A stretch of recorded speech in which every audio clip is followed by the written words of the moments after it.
Well, wind works. Really windy today.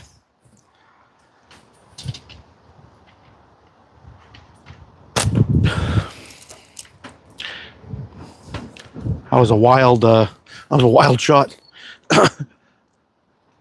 Went all the way to the right. The wind started vibrating the bands, and that thing just flew, man. Okay, wind, relax. It's gonna be almost impossible to get a shot off. We might have to go down to the bottom. Benny's gonna bark his fucking head off. Oh.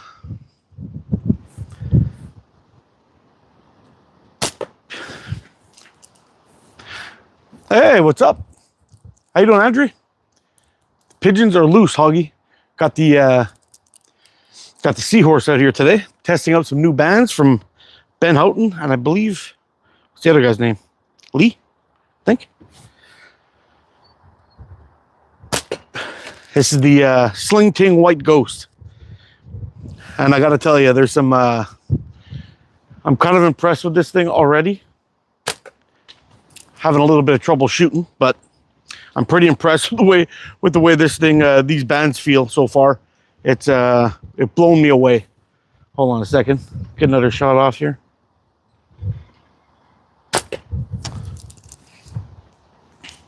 Gonna take a little messing around. I haven't shot this frame in a while. First shot I let go was dead center too. Smoked it right in the center. No problems.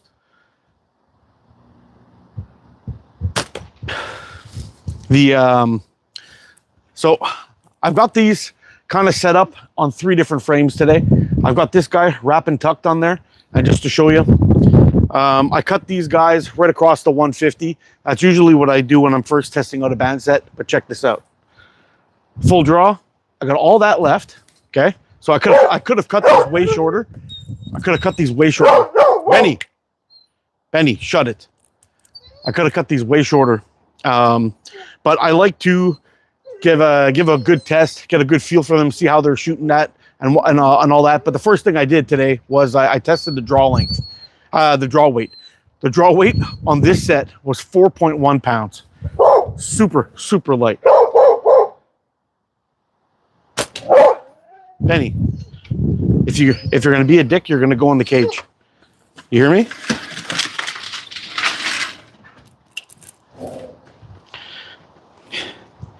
Yeah, he's gonna bark himself into the box, I think. So far, the draw weight on these things is super light, and I feel like I'm getting some decent zip out of them. So, fucking dog, I'm telling you.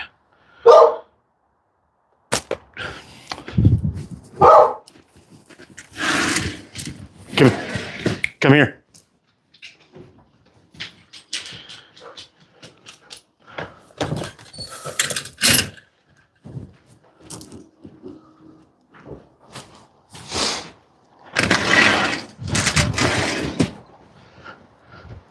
Sorry about that, folks. Second place, Joe. His nemesis, yeah, maybe. Whereas medulla oblongata is a little bit shriveled up. he's getting all. That's why Benny's all ornery. Yeah. Yeah, it probably is actually. Yo, what's up, Scorin?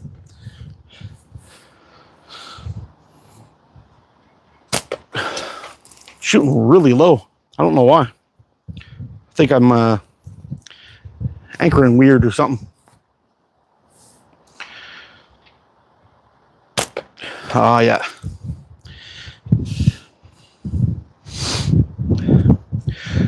So, like I said, I tried banding these guys up with 3 different band sets. One of them is cut at 150. One of them is cut at 150.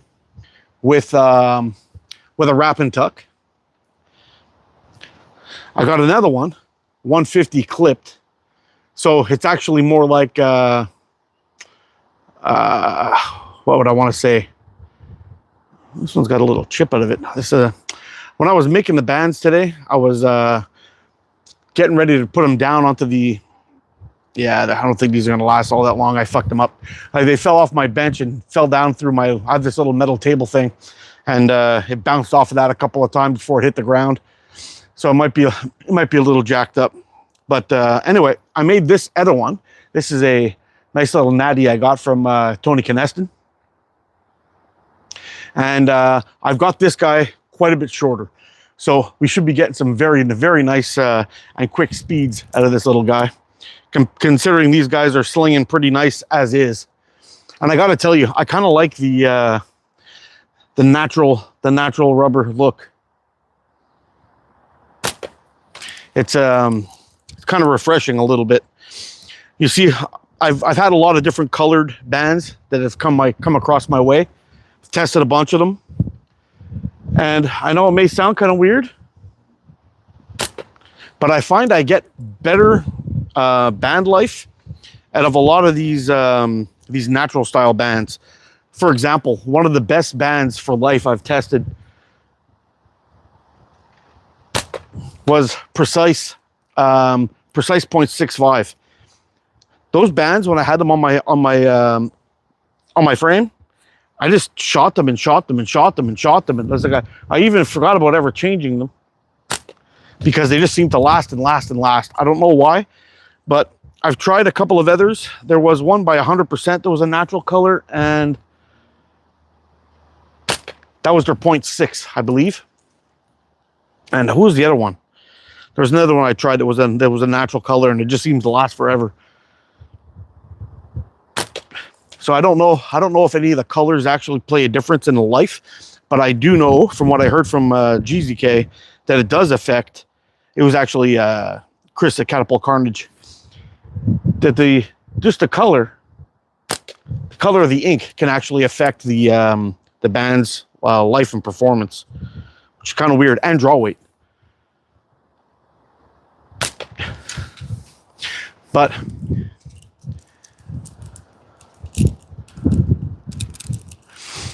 well, the shipping from the UK over here is always going to be expected. That's why if you're going to make an order, you always have to. I always try to make it worthwhile. So if I'm going to order one of these ones, are just a bunch of samples that I got. But if I'm going to end up ordering this elastic, I'll order a bunch of it and see how it goes. But so far,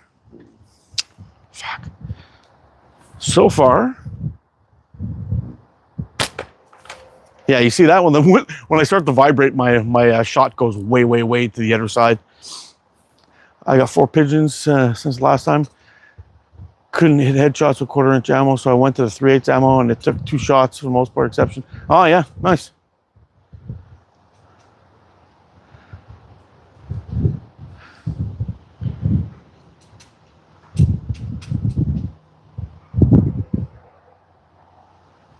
Yeah, Benny never listens, man.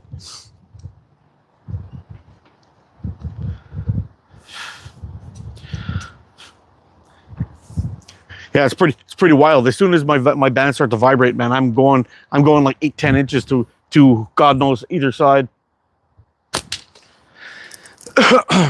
If I can get them off clean, I don't have to worry about any about missing.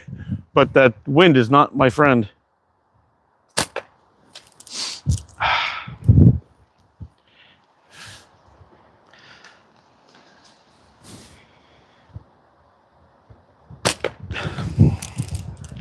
Fuck. Are you guys picking up a lot of noise on the mic? I was telling me about doing group orders for stuff like that. I wonder if we could chip in sometime. Ah, maybe. Yeah, that's something that could happen. I mean, I had found that the shipping. Fuck, these are fast, man. I had found that the shipping from the UK is not that bad. It's about the same as when I order from the US. I mean, sometimes it takes a little longer, but that's all. It's not so bad at all. Okay, so I have these guys measured out, like I was saying, at a full 150, and I took off a centimeter for the pouch and a centimeter for the wrap and tuck, and the draw weight was around 4.1 pounds, super, super light. Did a second one. I did this one, and I measured this one as well, came out to 4.1 also. So there wasn't much of a difference with that extra half, millimeter. I did this guy. I got a centimeter at the fork and a centimeter and a half at the pouch, and I still got some stretch on this one. And it only came out to 4.7, not even at 5 pounds on all three of these frames. And one of them I have considerably shorter. So I don't know. You guys can hear and see the hear and see the flip and the crack when I'm hitting. With a 0.4 band, it ain't taking long to get there. It's like snapping a hit almost instantly, which is kind of cool. See, wind starts vibrating and it's fucking gone.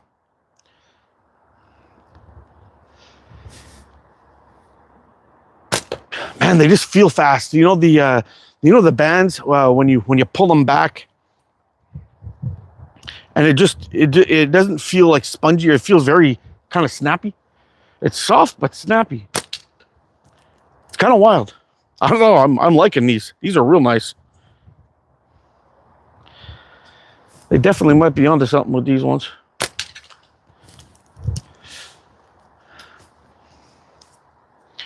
See if we can get that little guy up there. Oh, so close.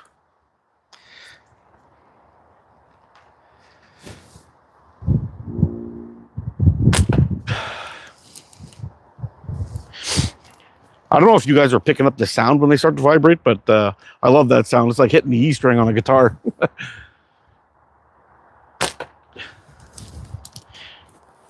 Wow.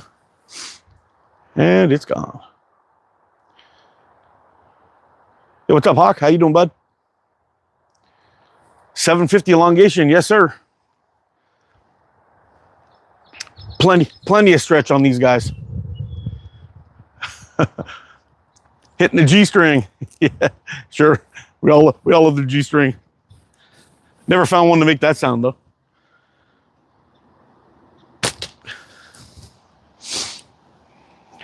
Yeah, plenty of stretch on them. The elongation came in at 750 or 7.5, however you like to say it.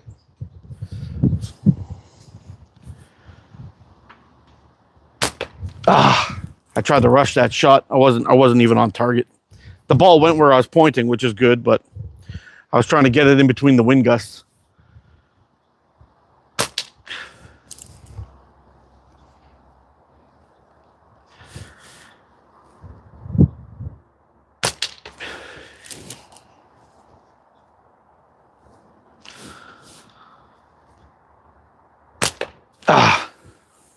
They're shooting. Ain't nothing but a G string. Ghost white. Yes, sir. And it's pretty damn nice, man. I'm definitely in for a roll of this stuff.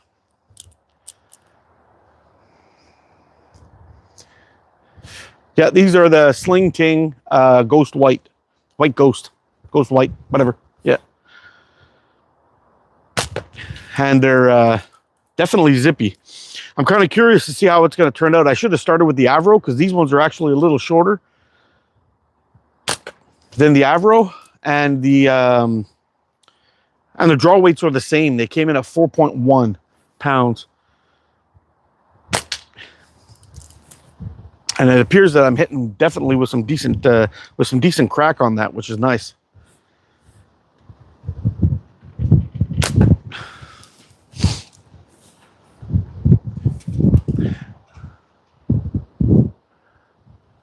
Check filter, all messages. There we go. My new slingshot from Mona Waller is going to be in today or tomorrow. Oh, that's always nice. It's great when you got something cool coming and you're waiting for it, checking the mail, checking the mailbox. You know, you get that little rush when you open it up and you see that package in there. Fucking addict. I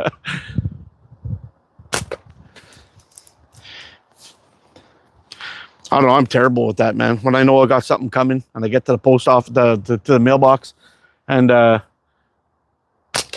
I see a box in there. I don't even move my car. I just stay right there in front of the mailbox, fucking making everybody wait while I open up and take a look at it.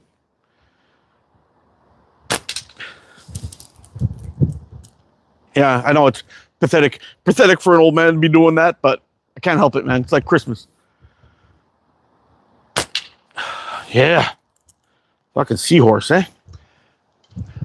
Look at that beauty. Absolutely love this slingshot.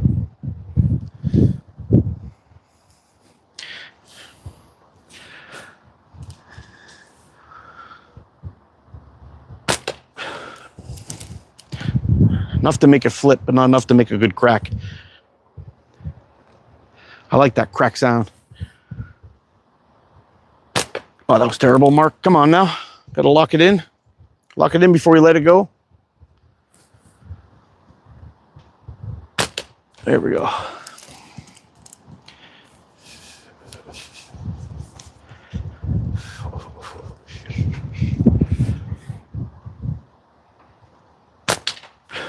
Very nice. I think I'm going to switch it up, though. I may come back to that a little bit later. Andrew Douglas. Yeah, it looks good. Yeah, it's pretty nice, man. Pretty nice. So we're going to switch it up to the Avro now.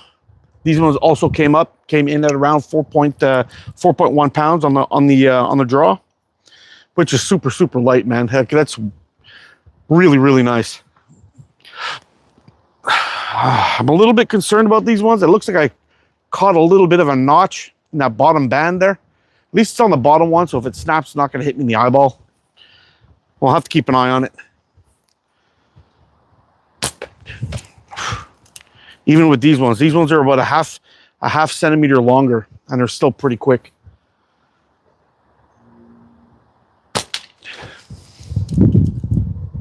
Very pleased with these. For a first go, like I haven't had these on a frame at all yet, and I'm loving the draw. The draw is so nice. It's got a good springiness to it, nice and light, decent speed. That'll have to be confirmed once we get the once it warms up a little bit more and get the Crony out and start testing some speeds. If I test them now, it won't be a true test in the speed or give you a good idea or a fair idea of what the speeds are that you can get with these guys, because being only around 5 or 6 degrees Celsius, it's too cold. It's too cold. You'll get the true potential out of these things when you're in around that 20 degree mark, 20 to 27, 28. It'll make a big difference.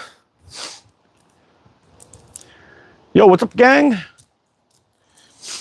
How you doing, Luke? Testing out some of the Sling ting, White Ghost or Ghost White stuff today in 0.4 Ghost White. Very nice bands. Couldn't believe it when I did the draw. I mean, I would definitely probably tune these guys down a little bit more, just to see that? Like, that's a dead center shot, man. Those are singing real nice.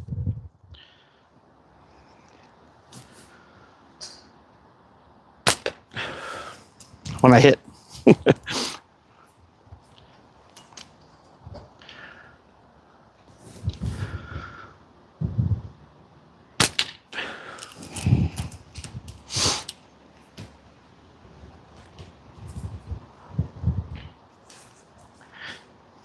Got a nice couple of days going with some sunshine, and it's not going to be dropping down below 4 degrees at nighttime. So I had decided to throw some things into the garden, see if we have some luck. I got some potatoes, radishes, some garlic, beets, carrots planted, all stuff that could take a frost if one does happen. So it won't be too bad, but I'm gonna have to be careful this year. It's gonna be a bad tick year. We were outside playing, me and Benny. We're out here throwing the ball a little bit, and he ran into the sticks over there. He came out, and when we got into the house, I was giving him a little scratch on his chest, and I found 2 of them crawling around in his fur. So I had to get them all cleaned up, give them a little, pick them out, squash those little fuckers, flush them down the toilet, gave them the death they deserve, and then gave Benny a little brush down and a good feel over to make sure he was good. And it seems I got them all, so I didn't see anything else floating around in his fur. But it sucks.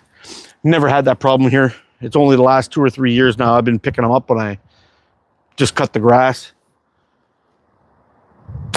I got a lot of rabbits and shit, rabbits and birds and squirrels and all kinds of things, and they're just spreading those ticks all over the place.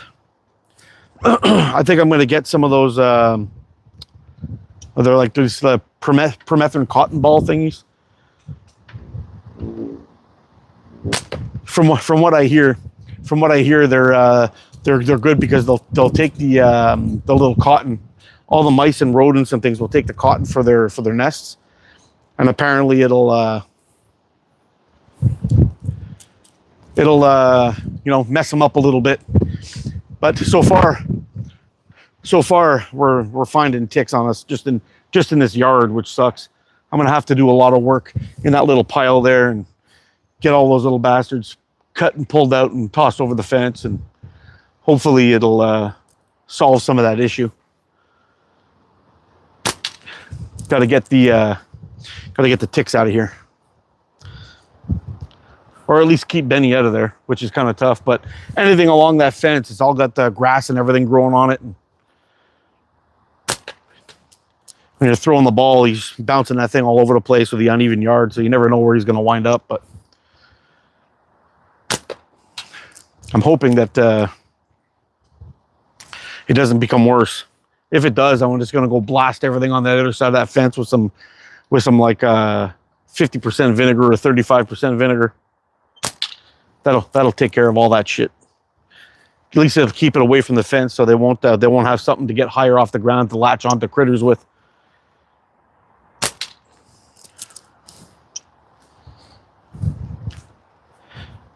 Fucking hate ticks.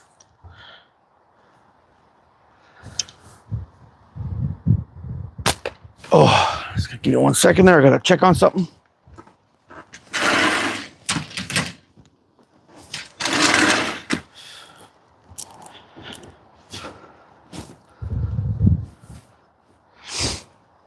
Yo, Lone Wolf, how you doing, buddy? Got some Sling Ting Ghost White going on here today. Some 0.4.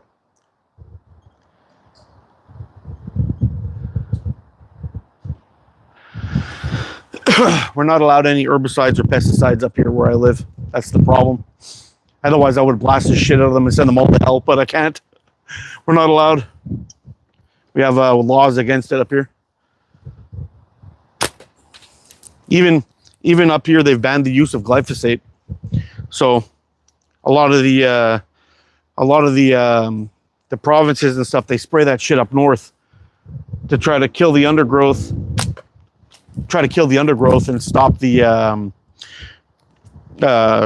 stop the forest from building up too much sticks. But I don't even think that works properly. I think it just causes more of a problem, just dries everything out and makes the season even worse. Fuck, that's really nice, man. I'm loving these bands. Flamethrower to do the trick. Yeah, I know. Yeah, they're nasty little things, man. It was funny. There was when I first heard about Lyme, I had a buddy of mine that actually passed away from it. He had chronic Lyme disease for many, many years, and when they tried to kill it, they went a little bit too aggressive with it and caused him to have a heart attack. Because when you're killing off the bacteria that causes Lyme, it releases a toxin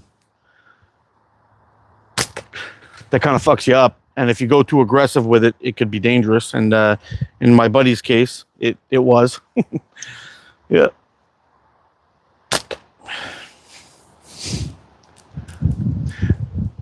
But we ended up, we ended up, I ended up, after finding out what happened to him, I started doing a drag in the woods when I was out on my hikes. So basically I would take like a white towel and I would drag it behind me, and maybe get in the gym instead. Oh, Jim, I was going to be nice and kind to you and say something really nice about your mom, but instead I'll just remove you. See you later. Go be a dick somewhere else, bro. Yeah, so we ended up doing a little drag behind me, and I found that we were picking up some ticks a little bit here and there, and then the last time I did it, I picked up a shit ton of them, which was wild. It was like the whole curtain was just covered in them, and it kind of freaked me out a little bit. Now when I go into the forest, I go in heavily armed to protect myself from ticks. Yeah, it's kind of crazy, but you gotta do what you gotta do. Being into the woods or in the forest is essential for my life. When it's probably the place I'm most comfortable. It's my happy place. So when I need to get in there.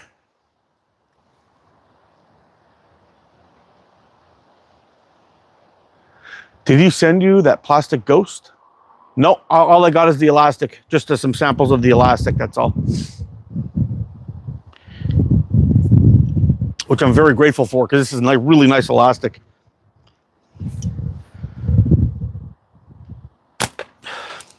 Come on now.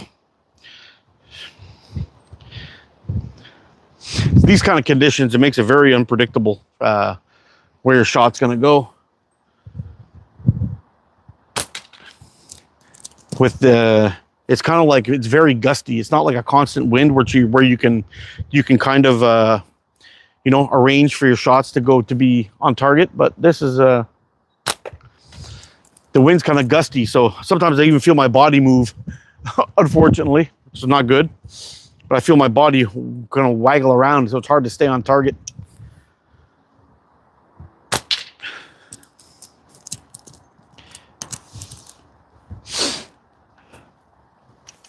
But when I'm able to keep my form and stay sturdy, I don't have to worry about it. It's going right where I want it to. Not with that wind, though. If anybody's curious, this is my personal shooter, my ATO Avro. Absolutely love this thing. I got one just like it, actually, with a little bit thinner nylon liners. That's ready to go to a house or an owner if anybody's interested. If not, maybe I'll just raffle it off sometime next week. But we'll see.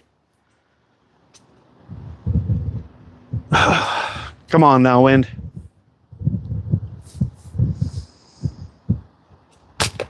It's kind of weird, I gotta say this about some of the elastic that's been coming out lately. I've been testing elastic for a long time now.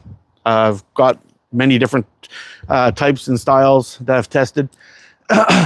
And man, these things, the last few bands that I've tried, I mean, with Omega Slings have been very nice. Precise Cyan, very nice. Fuck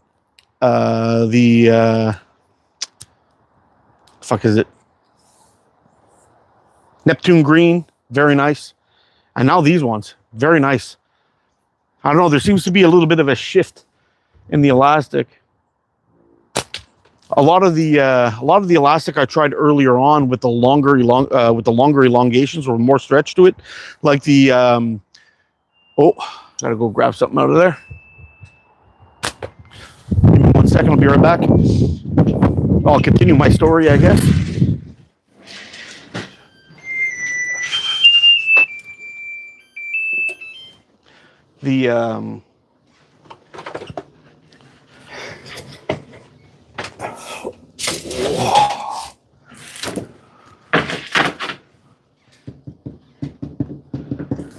Might have cooked that one a little too long.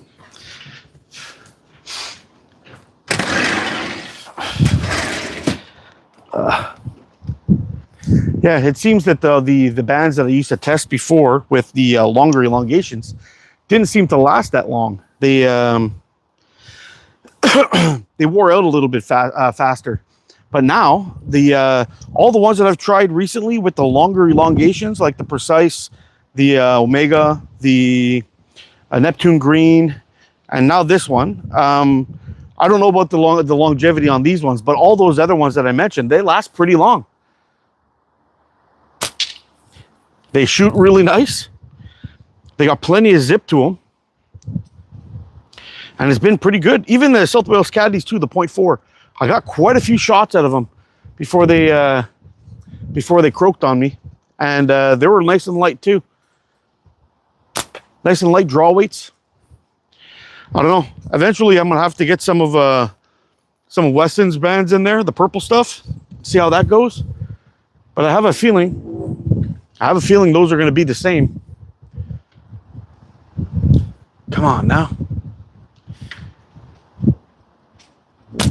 Fuck. Just before I'm getting ready to let it go. Have you ever tried to put an aim guide on the right top side? No, I don't like any of those things. No, yo, what's up, Knuckles? No, I don't like any sights or anything on my forks at all. I know some people like them, but for me, it's a nope. When I have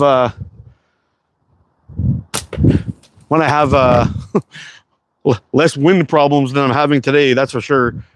This not an issue for shooting for me. Fuck. See, as soon as I start vibrating that shot, I have no idea where it's going. A little concerned I might end up shooting myself in the hand, actually.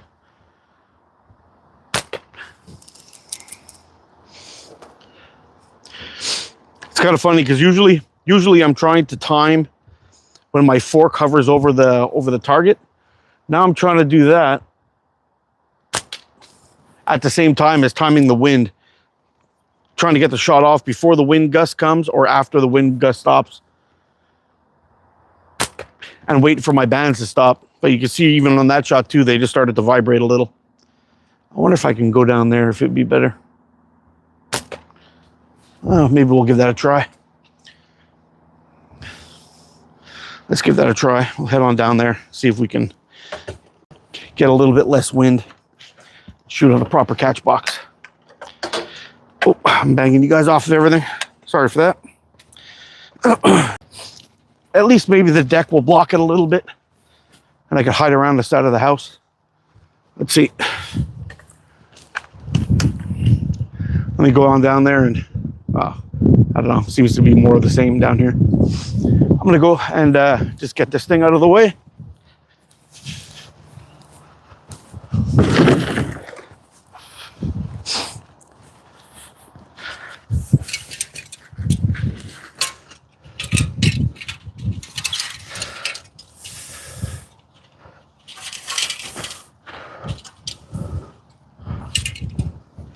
There we go, that should work. Got a 40 dangle in there, a 20 and a 12. More than enough to have some fun with.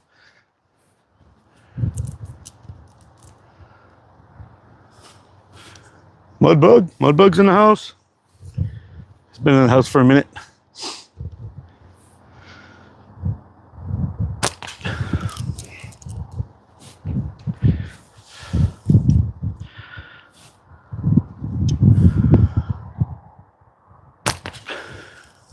Wow, I'm actually curving a little bit. Seems to be less wind, a little bit less wind down here, I think. Can't hit shit though. Yeah.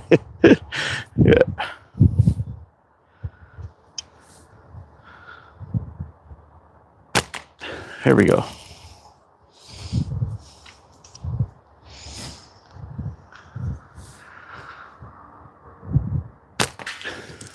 I think I might go and set up that wiffle ball. That wiffle ball is fun to shoot.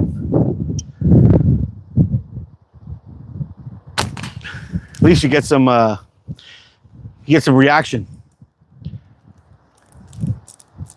Strip shot black bands is what I started out with as flat bands. Yeah, that was actually the second flat bands I ever shot were simple shot. The first ones were some Chinese things that came with my band. I have no idea even what brand it was. Then I ended up going to GZK right after that. There we go. We got the 12. I find the other two targets are hard to see. The dark brown is it almost disappears in the background.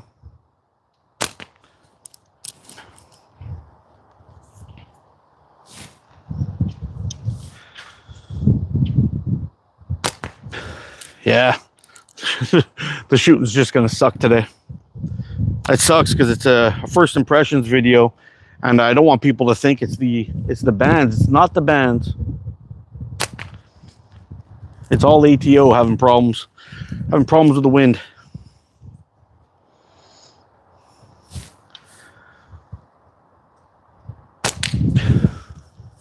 Got that one good. So it's kind of interesting when I'm looking for bands. There's a few things that I really like. One of them is the first thing is probably the draw. I really like having a nice smooth and stretchy draw. These have it. These have it. But the I think probably the third thing is I like them to last long. I mean, performance is always probably the most important for me. And longevity is probably the second. Or third, maybe. Feel is probably second. And if I'm talking about these two right now, the feel is really good. The draw is fantastic. The draw weight is fantastic.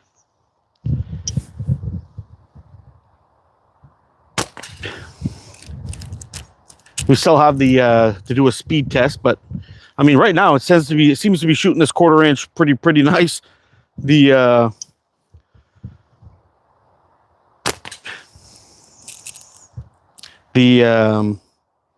longevity, well, we'll have to do a test. So when I'm doing my band reviews from now on, I'm going to be changing things up slightly. I used to always do the draw weight, the penetration test, and a and a speed test. Now, that was weird. Now I think what I'm going to be doing is I'm going to be making one set to do all that stuff to see what the peak performance would be. And then I'm going to do a longevity test. I'm going to put all of that together in the video. So I'll make a band set to do the speed test and everything, and then I'll make the band set how I would like to shoot it, and I'll see how many shots I get out of the set. And basically what I'll do is at the end of the around the end of the video, when we're doing our wrap up, I'll mention how many shots I got out of a set. I think that'll be probably a better, more rounded view of what these bands, or any bands can do. Fucking win, man.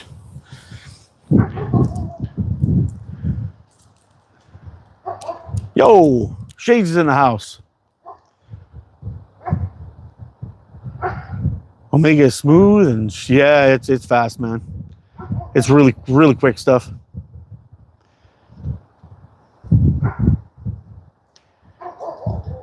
Feel the consistency, yeah.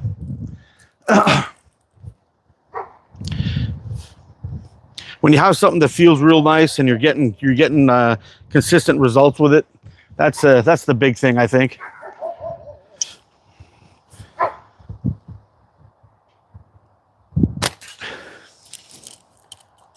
Most of my consistency issues are or me, not the elastic. But as long as we can get, I know a while back I did a test on some bands, and I shot 200 shots with them. First, I put them on my frame, measured them out, and then I put some shots through it to warm them up, let's say 20 shots or so. Then I tested the band weight, the draw weight, and the speed. Then I shot 200 shots with them, and I tested it again, and there was a very slight drop in speed and a very slight drop in draw weight, which could only mean that that very same band set was stretching out and getting longer, and it was performing different. So I had gotten that idea to do that test when I was chatting with Gasper Akron, and he told me that he doesn't shoot much more than 200 shots out of a band set because they stop becoming as reliable, and they don't have the pinpoint accuracy that he's used to after shooting so many shots, which is kind of interesting. Cool. I like simple shots. Lovely frame. Thanks, buddy. Shooting the Avro today. We started off with the Seahorse from Prime Fork. Did some shooting with this guy. I've got another set on here, so just to let you know, shades, where we're at. Both of these were cut exactly the same. I wrap and tucked one, and I clipped the other. This one has about a ½ centimeter shorter on the active band length than this one does. But when I checked the draw weight of both of them, the draw weight of both of these came out to 4.1 pounds, which is next to nothing. Super, super light. That's a little better.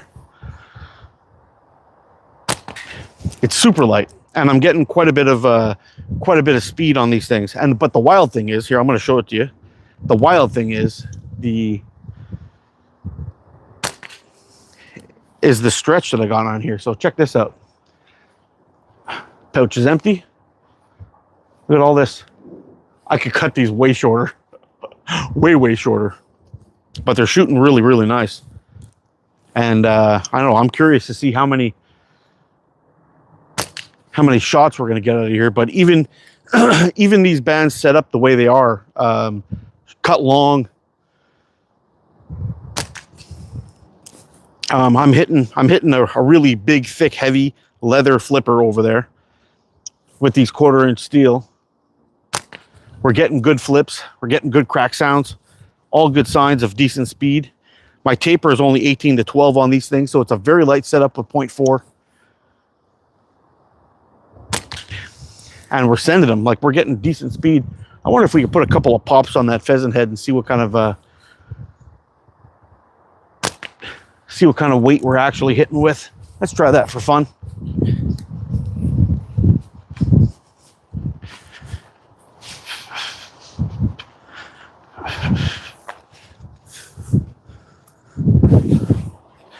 Now, typically, when I hit that thing with 1/4 inch steel, it just kind of bounces off the head of it. It doesn't really knock it over much, but we'll see. Oh, we're definitely giving it a little rock and roll, that's for sure. See if I can zoom in on the pheasant head, and we can see. Oh, there we go. You can see it wiggle.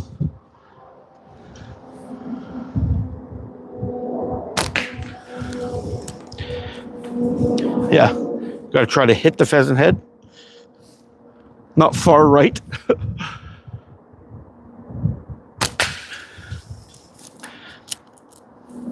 Trying to catch him right on the top of the head and struggling. Yeah, so we're getting a little wiggle out of it. We're not making him hit the ground like we would with 5/16 sometimes and 3/8 all the time, pretty much. But it's definitely hitting pretty hard. I mean, with all the other 1/4-inch steels that I've been using and shooting, they can give you a good wiggle, but it's not going to flatten it out. And I think that's just to do with the amount of joules that you're producing with this light, having a low mass ammo. You know, something that doesn't have much weight to it.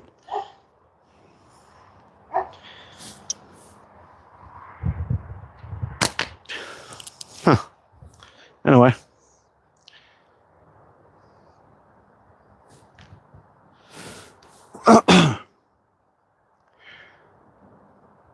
Quarter-inch steel. Yeah, I'm using 18 to 12 right now on my set. What's up, Kyle? How you doing, buddy? Ghost White feels fantastic, Kyle. Really, really nice. Definitely worth a test. This is my first time out shooting these things. Mr. Luke, you're back. This is the first time shooting these things. I've got them on 3 different frames today, and I'm really liking it. I mean, look at that. 7 flips. 7 flips from a 40 with 1/4-inch steel. So these are going. These got decent speeds to them.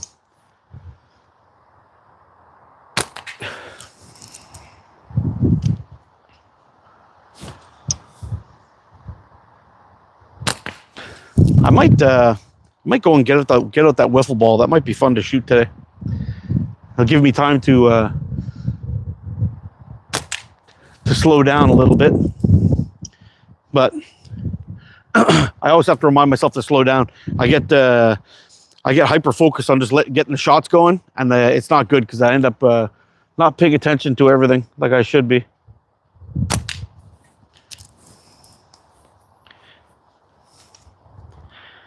Especially when I'm here shooting and yapping at the same time.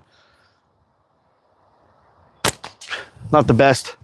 Not the best to stay on target.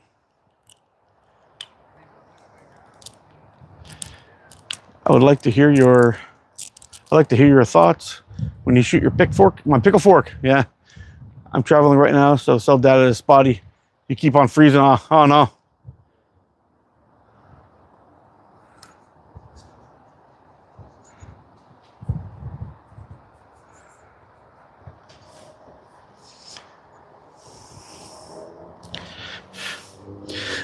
Yeah, Benji just released one too, with Andy Lowe in it. I got to check that out.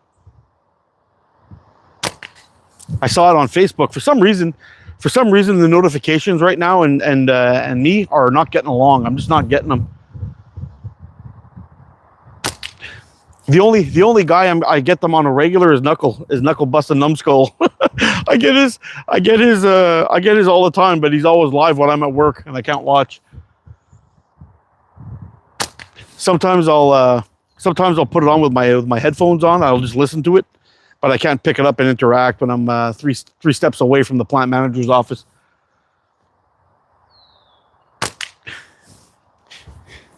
Catches me watching slingshot shit while I'm supposed to be working. It'll be the end of me.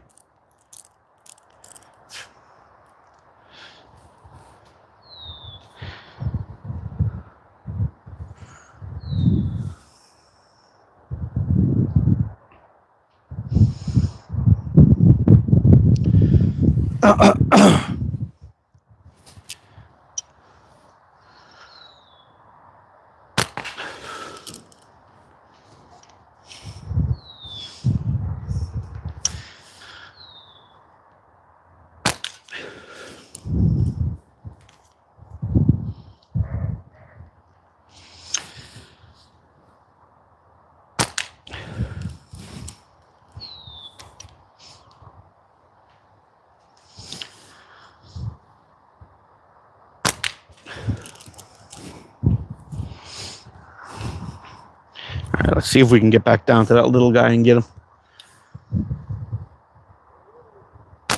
There we go. Beauty.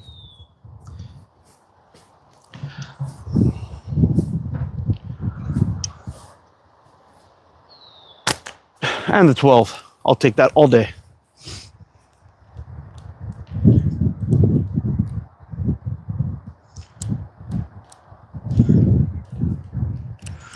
Liking the butcher's time for tying the pouches you suggested? Yeah, man, that's the best stuff. Personally, I don't think there's anything that beats it. The butcher's twine is freaking badass. That's what I'm using here. I got it all tied up with on an Andrew Axum pouch, and man, this stuff doesn't slip at all. It's great, ties up easy, dirt cheap, lasts a long time. Great stuff. Great stuff.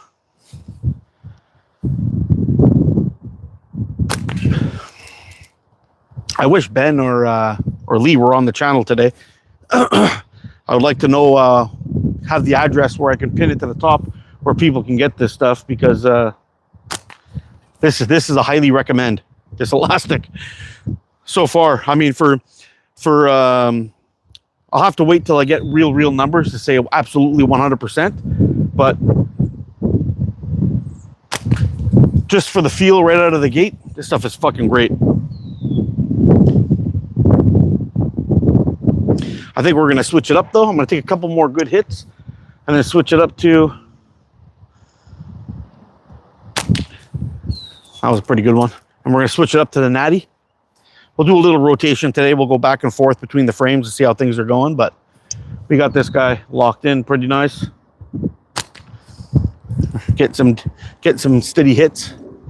Some small targets, too, which is nice. But I think out of all the natties I own, I think the one I'm about to shoot today is my favorite. I got my record seven in a row on a 12mm wasp flipper with that frame, with a natty. Yep. This is really good stuff.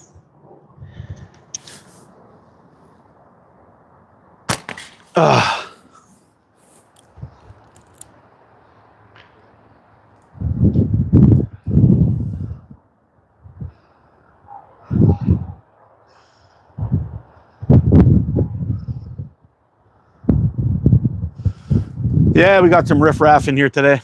That's normal though. We're getting some decent numbers. We've got a whole 38 people in here today, which is pretty nice. Way better than what we've been getting in the past. Only. Which ammo setup, size setup is that? I'm shooting 18 to 12.4 white ghost with an Andrew Axum pouch and 1/4" steel is what we're shooting today.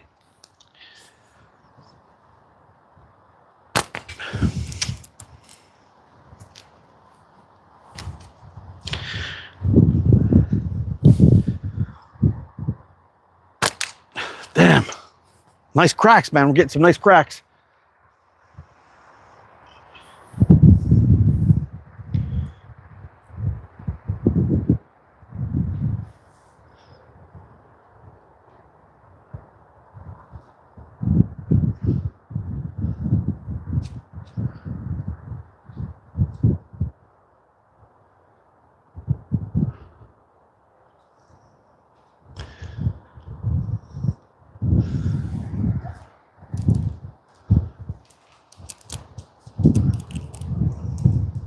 Yo, the Magic Jobby, how you doing, bud? I'm doing all right, man. We're gonna shoot this guy, little natty. This one's set up, but a little shorter. So I should be getting even more speed out of them. We've got these tapered from 18 to 12. Also, we've got some, this is a West Mitchell pouch I got on here, another kangaroo pouch. Shooting pretty nice.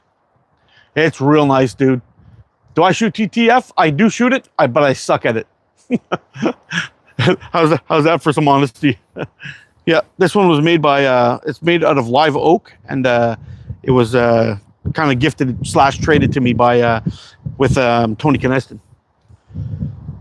Oh, buddy. Yeah, that's plenty. That's plenty fast. It's gonna take some time to dial this in, but that's flying out of the.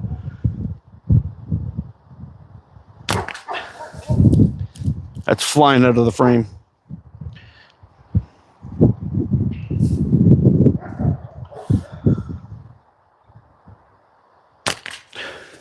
we're a little... Gotta get this tamed. Gotta tame this guy. It's been a while since I shot it too. I had... I think the last time I shot this frame, I was shooting 5/16 still. And I had a 0.45 Omega Green on here.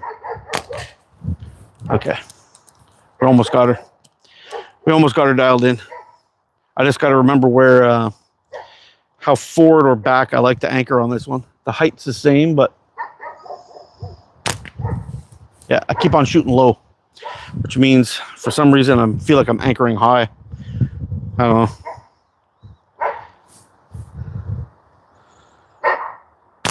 There we go. Plenty of whack on that.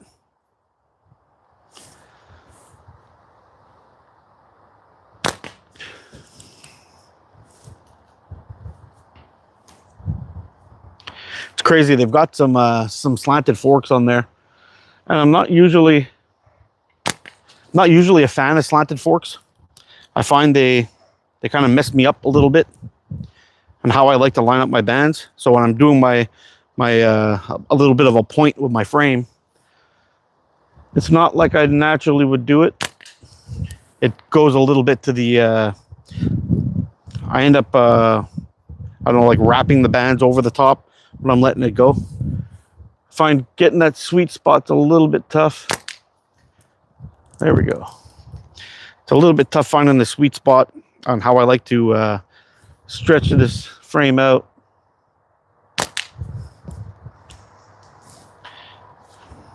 But I think we got her.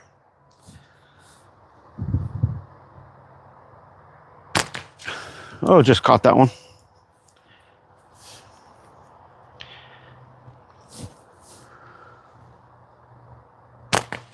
It's the one thing I will say though is this setup on this one, this pouch, is probably double the weight of the one I was shooting before.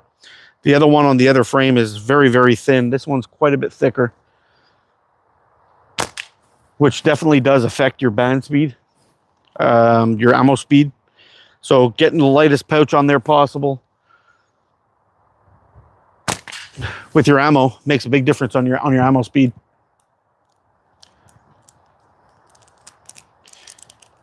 No yew trees here, man. I wish. I'll be making bows like crazy.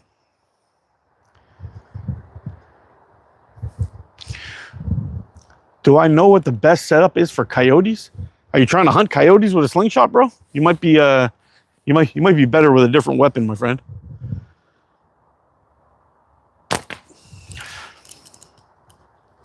I would tell you this though, if you do hit a coyote, even with a 1/4 inch steel, he's gonna think twice about fucking with you because it's gonna hurt like hell.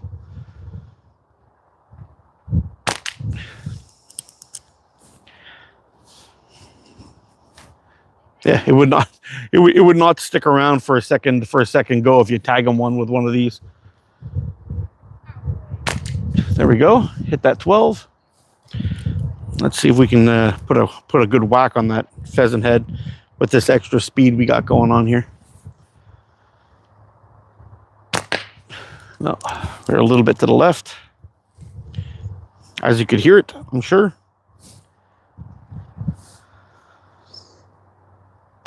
There we go. Guess about the same old, a little bit of rock and roll there. Have you tried shooting consistently without ammo? Amen? Ammo, I guess. Like you would have a trad bow. Oh, you mean like just doing your draw on your setup over and over and over again? Yeah, I've done that before. I never dry fire my bands though. It does definitely fuck them up a little bit, but I really don't recommend practicing the way I'm practicing right now. While I'm sitting here chatting and talking to you guys, I'm not really paying attention 100% to my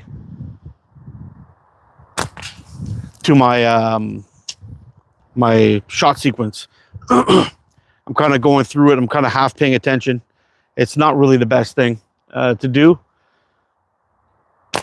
and it has given me some bad habits in the past where I started shooting a little bit weird And I picked up bad habits because I was just shooting something over and over and over again, and doing the wrong thing over and over and over again because I wasn't really paying attention, or I was skipping a step. And it does affect your shooting a little bit. So whenever I start to miss a lot, you'll see I'll just end up ignoring the camera, or stop talking to you guys for a bit, and I try to work something out.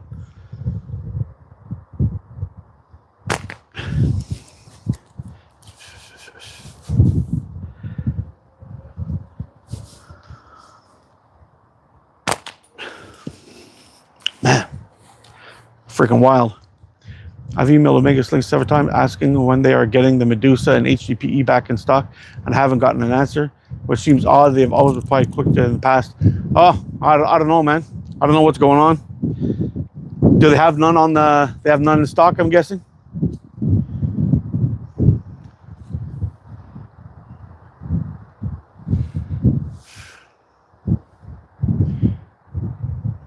Oh, like instinct shooting? Instinct, yeah, I mean, sometimes you just get into a flow and your instinct kind of takes over, where you're not even aiming or dialing in on anything. You're just kind of doing it. And that's probably the best state you can get into. And sometimes when I'm really practicing and dialing in, the whole, like if I'm not even thinking about anything really, I'm just kind of going through the motions with muscle memory. And that's when I usually end up doing my best shooting. So if I'm able to just focus in on one thing 100%, and then all of a sudden it just becomes a flow state, I wouldn't even say at that point I'm even aiming at anything. I'm just kind of hitting shit. It's hard to explain, I guess, but it's kind of true.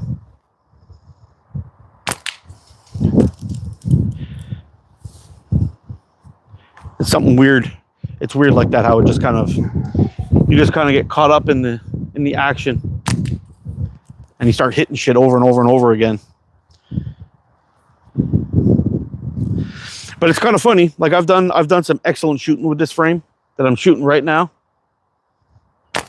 And a lot of people think that you need an expensive slingshot to do any decent shooting, and that's totally incorrect.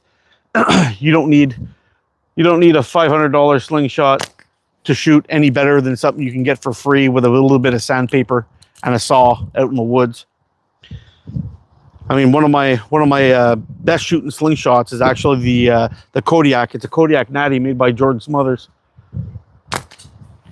and that was carved out of a tree. It has a little bit of Jordan mojo on it. Oh, weird. It's strange that they're not answering. Usually they're right on top of that.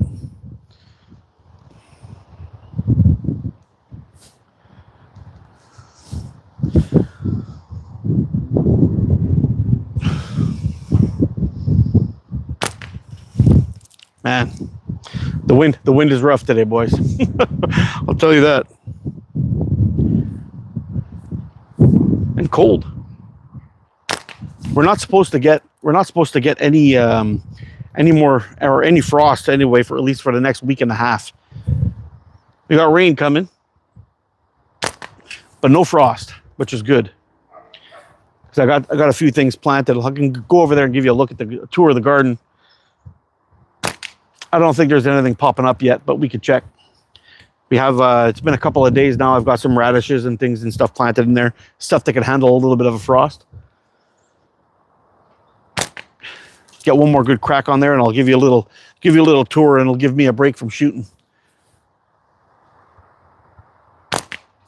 Oh, man.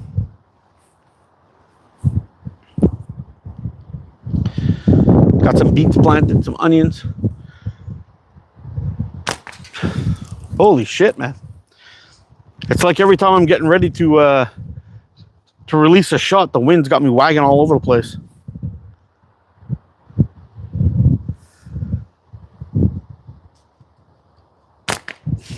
Fuck.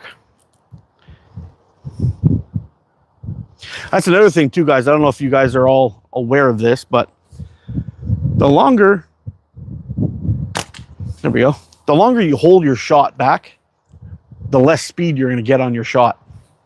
And I've tested this out, and it's pretty interesting how much difference of speed you can get from from all that, from just a little bit of an extra hold. I think from I tested it from, I think it was 2 seconds, 5 seconds, 10 seconds, 15 seconds. I think was the last that I did, and it was pretty. I was pretty shocked at the amount of speed reduction that was there. It was almost 30 feet per second, which is pretty significant, I think. But here, I'm going to turn you guys around real quick, and I'll show you what I got going on in the garden here.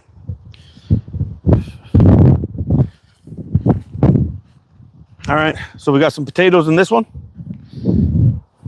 This guy is almost all potatoes, except for I got some radishes in here that I was kind of hoping would have popped up by now, but it seems to be taking some time. And then in here, I got radishes, I got beets, and I got carrots all down here. And here, I got a cabbage on that spot, another cabbage, and some chives right there. And then in here, I've got garlic along the side here. All the rest of this from about here to about here is all onion. Then I'm going to plant some squash or something to go up on this trellis, but it's not in there yet. And I'll have a little bit of room in the back for a tomato plant or two, which will be pretty nice. What the fuck is that thing? Huh. Must be in... Oh, you little bastards. Well, that's the weird rotten one. Just a little onion leaf or skin. Yeah, so just waiting for a few things to pop up. And with all this decently warm weather coming in for the next couple of weeks, we should have some...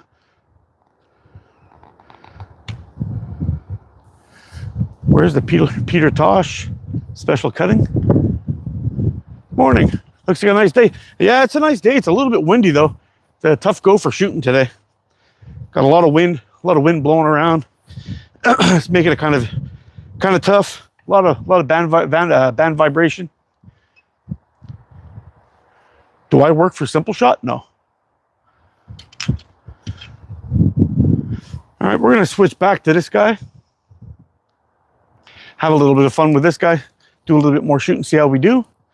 So far, I don't know, it's hard to tell. We did some pretty decent shooting with the natty. We did some pretty decent shooting with the natty, and the Avro was pretty bang on.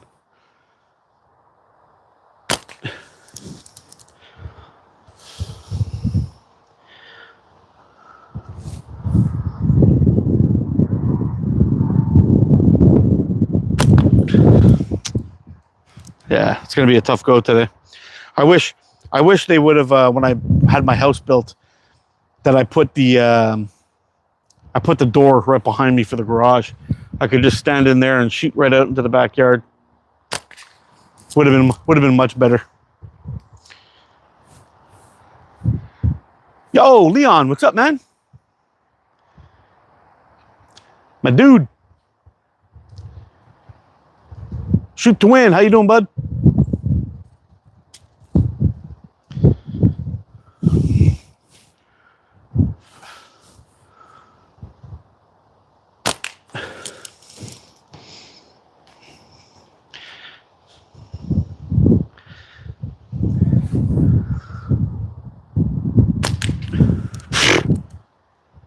Plenty of whack on that. Plenty. This is some great elastic.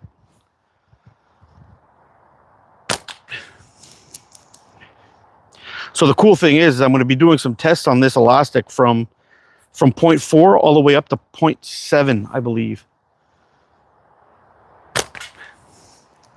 And I'm in love with the 0.4. This is a big win. This is great stuff.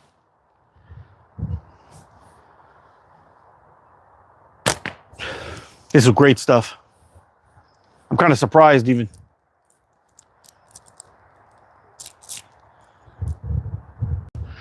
The latex is called Sling Ting White Ghost. bend stuff. It's really nice.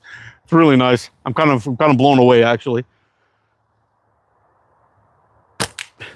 I made 3 band sets. One of them is about 1.5 centimeters shorter than the other one. The one I'm shooting right now had a 4.1 pound draw weight, and the other one has a 4.7 band draw weight, and it's 1.5 centimeters shorter on the wooden natty I was just shooting.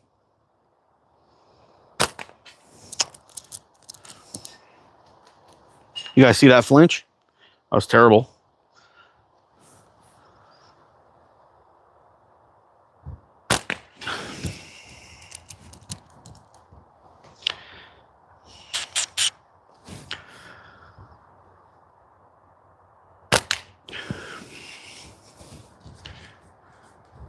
Yeah, UK. 100% UK. What frame am I shooting now? Hey, Darryl, how you doing, buddy? I've got the Seahorse out here today from Prime Fork. I was watching him talking about finding the right latex. He went through a bunch of them and ended up being the first one he tried. Yeah. Who makes the latex? Sling Ting. Check him out on Facebook. I will be doing a full review on this stuff, but just probably maybe next week if it warms up enough. If I get a decent enough day, I'll bust out a review, have a little bit of fun with it, see if we can get some tough shots done.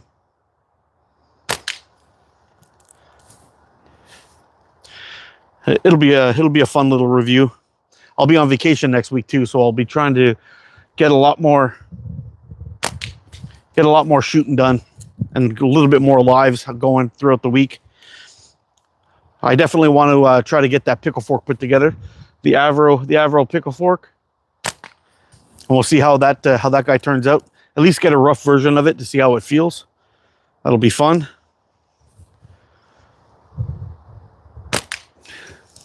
I do have a somewhat of a template drawn out, but it is a little on the short side.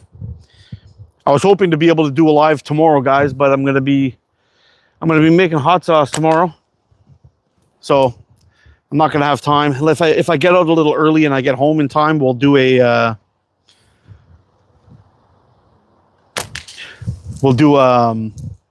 afternoon shoot maybe. But I couldn't do it tomorrow during the morning. I'm gonna be boiling Carolina Reapers.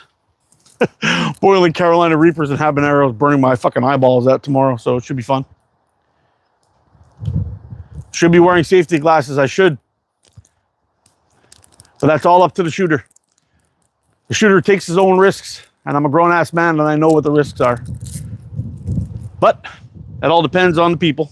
Some people like shooting with glasses on, I don't. But it is what it is.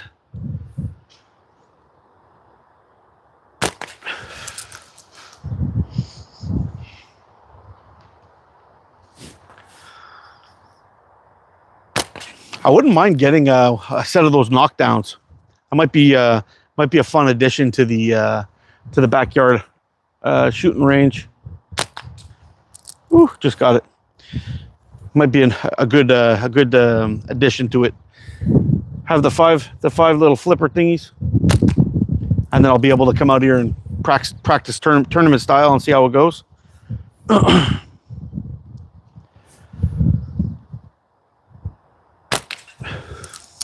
Well, this guy's definitely on point, eh? We've been putting a pretty good beating on that 40. Every time I start talking about it, though, I start missing. It is what it is. I've been shooting so much pickle fork lately, it's kind of messed me up a little bit, too, I think.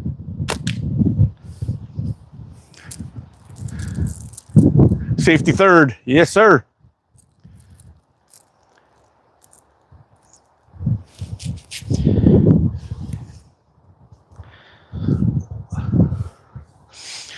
So the Seahorse is a pretty sweet frame. I think for a lot of people who have been who don't have a prime fork frame, I think if you want to get something that's like your first kind of like offset frame, this is definitely one of those ones I would highly recommend. It holds really, really nice, super comfortable. And I believe it was Weston that named this. I think Andrew was looking for a name, and I think Weston got it, and it kind of looks like a seahorse. It's pretty cool.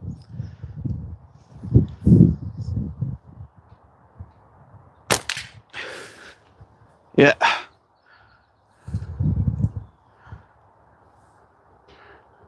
like the layers he put in it too. It's really cool. That one stripe of gray in there, it looks amazing. You ready for your second place? Take it easy, man. Thanks for stopping in. It's pretty good. And Andrew's a hell of a builder, man. He does some great work. And if anybody who doesn't have a prime fork frame, I've been doing reviews for Andrew for a long time. Even back when he first started, just seeing how far his building quality has come since then. His finishing, I think his builds were always very good. It was just his finishing that was a little bit off. And now he's gotten to a point where it's like, I don't know. I don't even know how he gets G10 so perfect like that. I really don't. It's pretty amazing the work he does.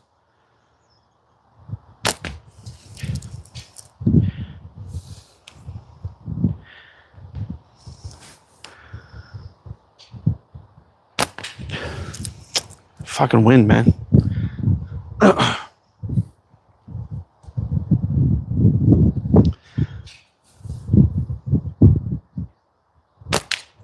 But this seahorse, it's a beautiful slingshot.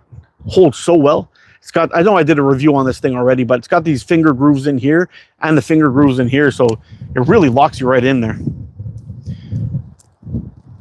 Got of the barbecue shrimp is about done. Oh, nice. Getting some barbecue going. I think I might do film a nice short today. Get a little grill and slinger going while I'm out messing around cooking dinner.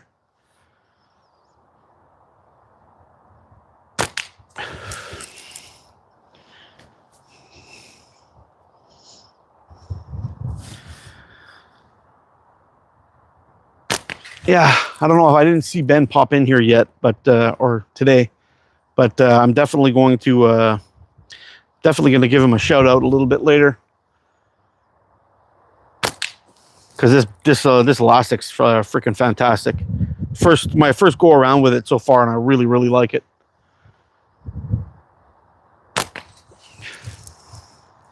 Three different frames, shooting in shitty conditions, and it's performing fantastic. And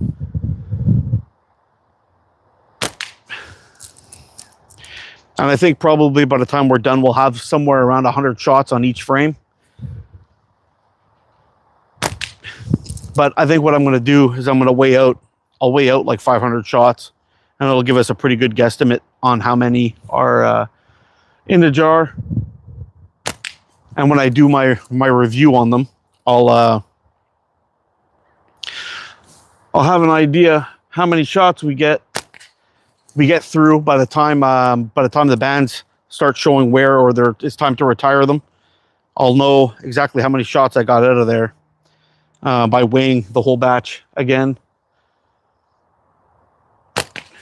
It'll give us a whole idea of,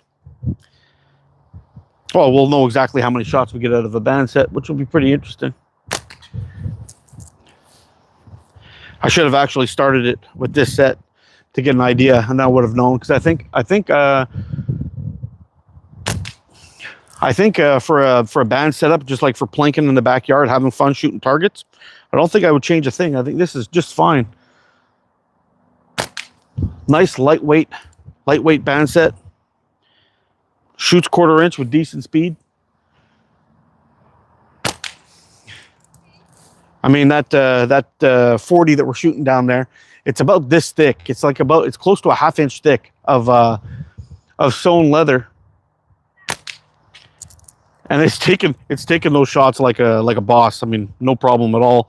And once that one fails, I'll be switching it out with another Scorgan one I got.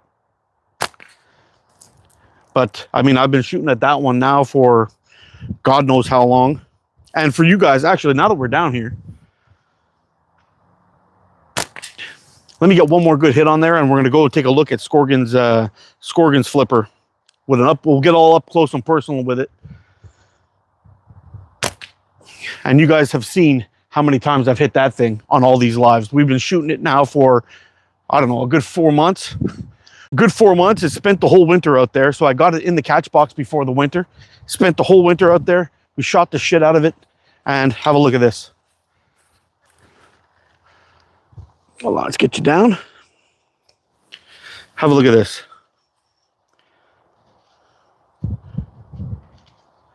Okay, it seems that we've lost the metal chip. The metal chip has gone. It's gone. It's not in there anymore. So when we're hearing that big crack, we're hitting that crack right through that spot there. I don't know where the metal chip is gone, but it ain't in there. Oh, here it is. I found it. Look at that. Yeah, we've hit that thing a bunch of times. I don't even know how we got it out of there, but that thing's taking a good ass whooping. I wonder if I could tuck that back in there somehow. I might give it a try, see if I can get it in there a little bit later. Pop that back in, but that's the only damage this thing's had on there. And we've hit this thing. I mean, you guys see me hit it hundreds and hundreds of times. That's one that's there that we've been picking on for the most part. And that's one that's looking pretty much brand new. Still in great condition. And we've hit this thing a lot. Like you can see some good dents in there. But this one I've been absolutely just putting an ass whooping on. And I was kind of expecting it to wear actually through the loop and just wear out, but it's still going, no problems. Great targets. This one's gonna, I'm sure I'm gonna have this thing in my catch box for a year. I may take it out and just sand down the fluff, just to make it, just to clean it up a little bit. But the thread on here is not showing any damage at all. So we've had, man, I can't even remember the date that Scott sent me these, but it was before. Whoops. It was before the winter, and they've been in the catch box that whole time. So I tested one with the metal chip, one without. We've had it in there that whole time. And I don't know, the fact that that's the only damage that you see on there is that little bit of fluff around the side and the chip popped out. But for the most part, it's outstanding.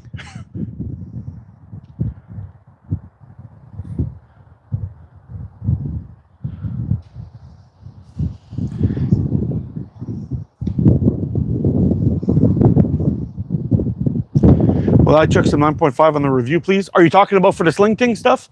Yeah, I do. I'm going to be testing the 0.4 and 0.45. I will be testing those with 0.4, with 6 millimeter and 8 millimeter bass steel.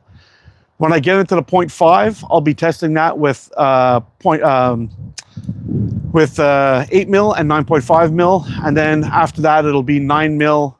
When I get into the 0.5 and 0.6, I'll be testing those with 8 mil and 9.5 mil.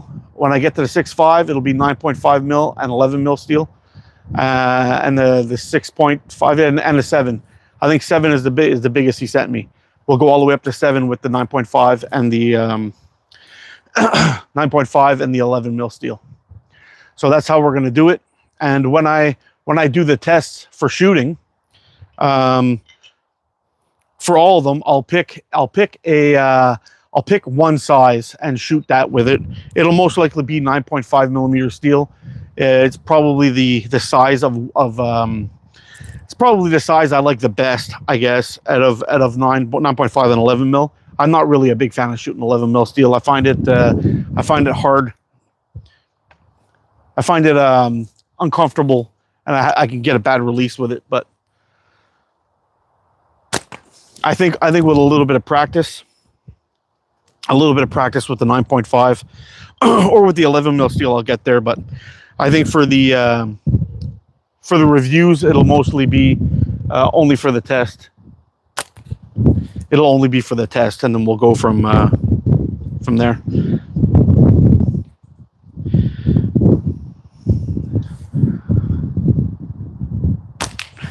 Watching Chris shoot that 11 mil steel though, he's out hunting rabbits on that on slingshots and shenanigans. Fucking dude's a deadly shot, man.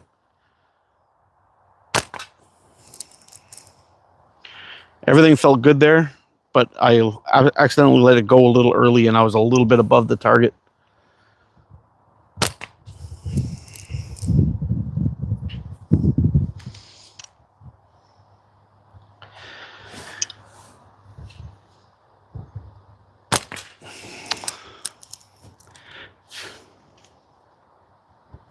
That's always the problem I find when you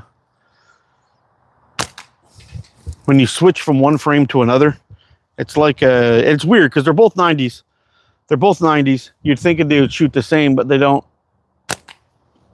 There's very, very slight differences to how they react and how they like to be held. It's kind of funny. So with the Avro Pickle,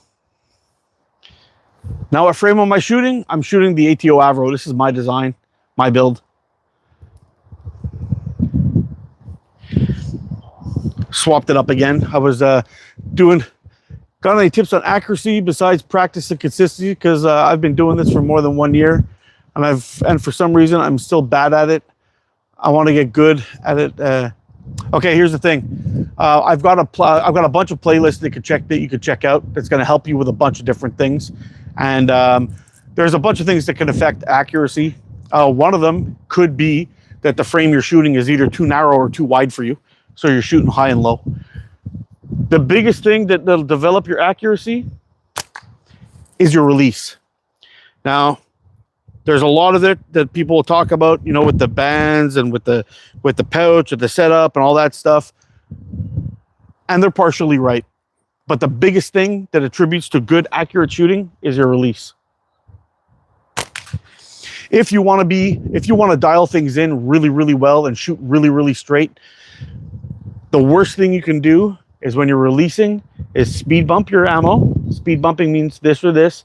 And so a lot of people think they're not doing it and they got their elbow down or their elbows up too high or whatever it is.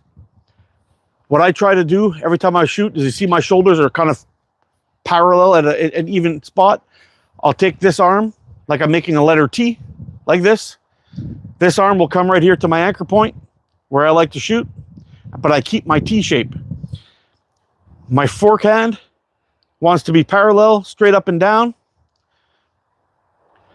Now, you'll see that I tend to shoot like this sometimes. I shoot cocked a little bit, only because I don't have the head tilt. I like to shoot straight up and down like this, with a little bit of a cock to my frame hand. But the point is that I keep this shape all the time when I'm looking down my bands, and I try to keep my frames stacked up on top of each other, but sometimes I cock it like this. But either way, I still got a 90-degree flat angle heading towards my target. But when you're getting ready to shoot, the biggest thing you can do is just slowly release your fingers until the bands slip out of them. And that'll take your pouch, even if you've got some wonky hold to it a little bit, like you're down or up, if you let it slowly slip out, it'll slip out straight. If you're holding it wonky like this and you release it aggressively, you don't know how the ball is going to start off. So if you're crooked like this and you've got it tweaked downwards, when you shoot it up, it's going to shoot the ball upwards instead. See how that kind of pops out of my finger? And it works the same way the other way around. So if you're like this, it's going to shoot more down. So that's part of the thing, is really, really, really work on your release. Now, there's a YouTube channel called Linder Sucks. He does a little tutorial on when you're holding your bands or your ball.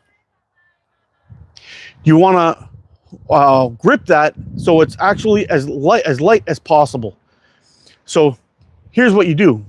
When you're holding on, what he did, his little drill that he did, is he had like a quarter on a mattress or on a carpet or something.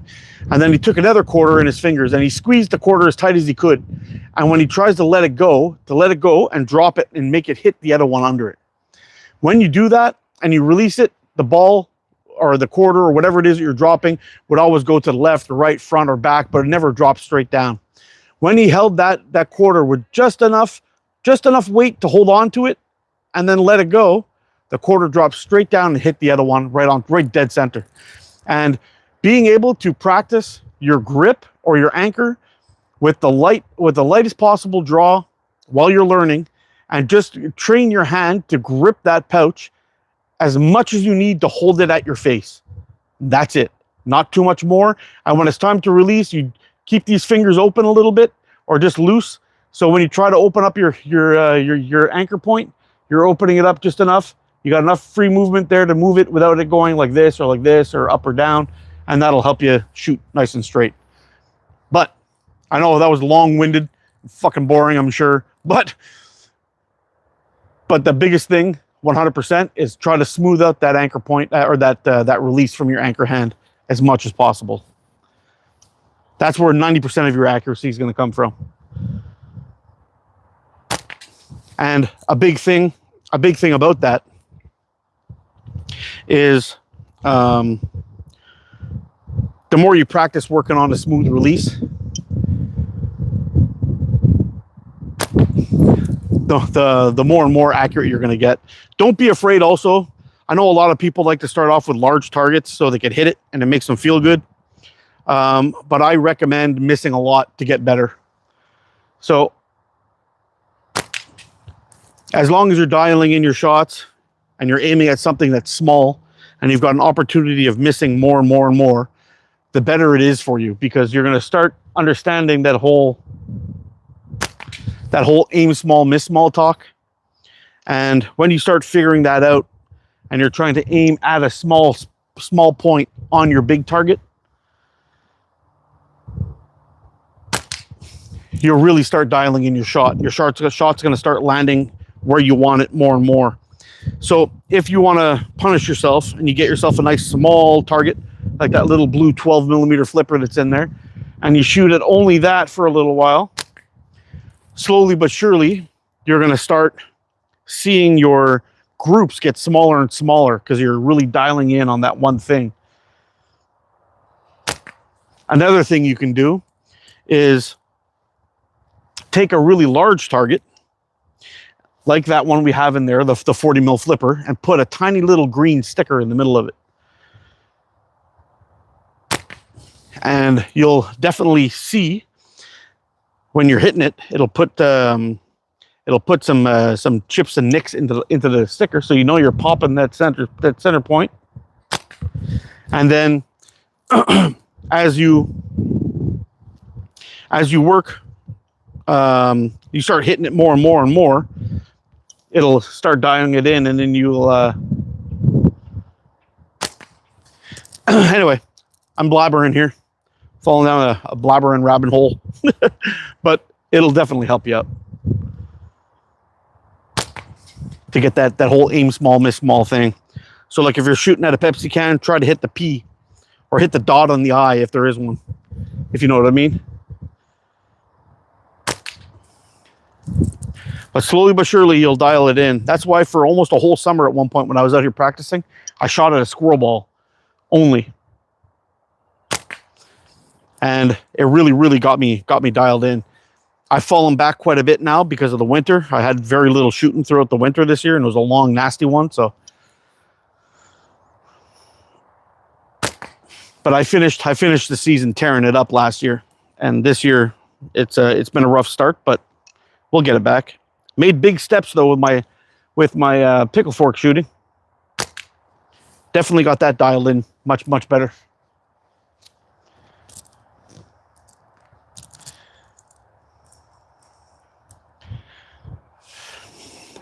Thanks, Shades. I've been out here blabbering for a little while, just some random shit. I think some of it's interesting material, but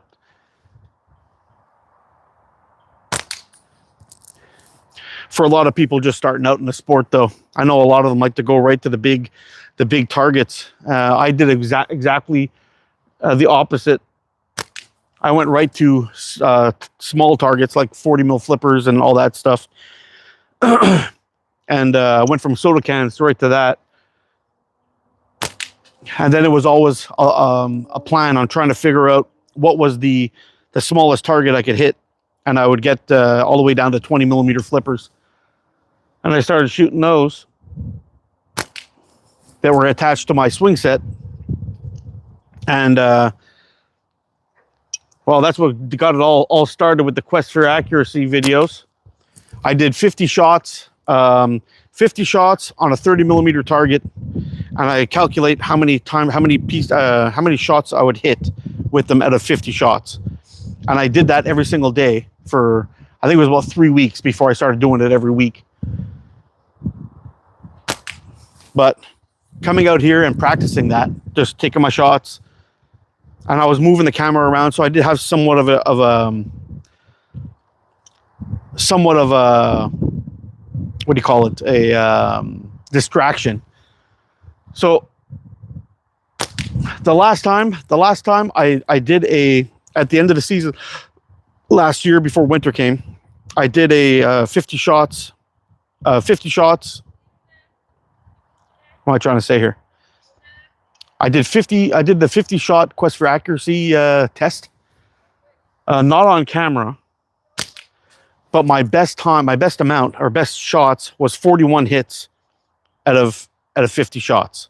So I missed 9. Which for me is not so bad. I could have beat it, but I was in the middle of my shooting, and I started talking to my neighbors and all kinds of stuff. But I hit 41 shots out of 50, which is fucking good, I think.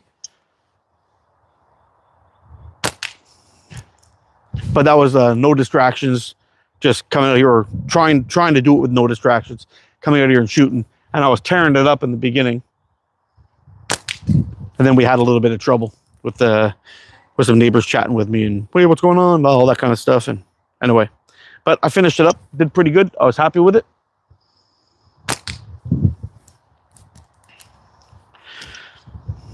But I would love to make that a little bit better. Try to get down to like 45 shots. That would be freaking amazing.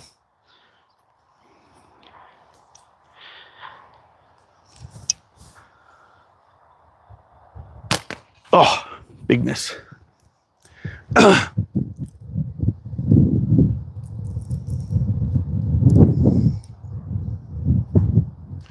Anytime, man. I always use wrist rocket for a more steady shot.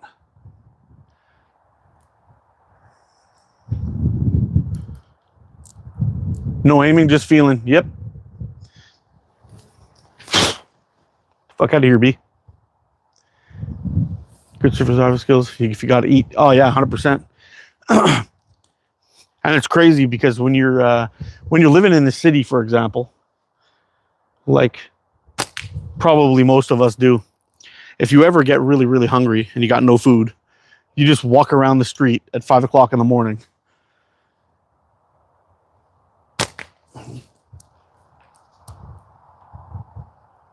And there are rabbits everywhere.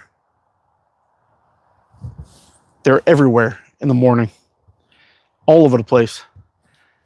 And you could easily pop one of those off and have a dinner with just a little slingshot, and nobody would ever know. I do not recommend that, guys. Please don't wander around your streets shooting at critters. But if it was in between that and dying of starvation, by all means, gobble up those bunnies. Or squirrels. That's also fine and on the menu.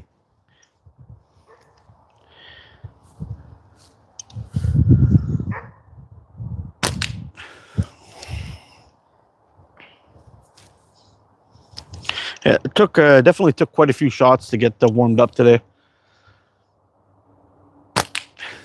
But we're doing all right now. I'm happy with the way things are going, and I'm really happy with these bands.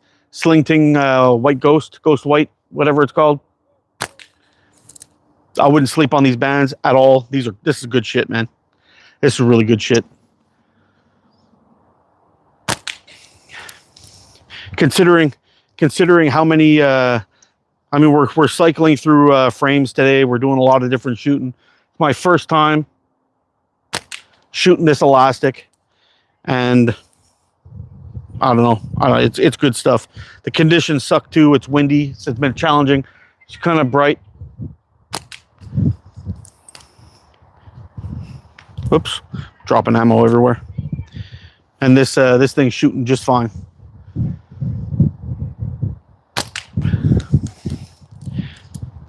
I don't know if anybody's keeping tabs on how many in a row that is, but we've got to be over 10 by now, I would imagine.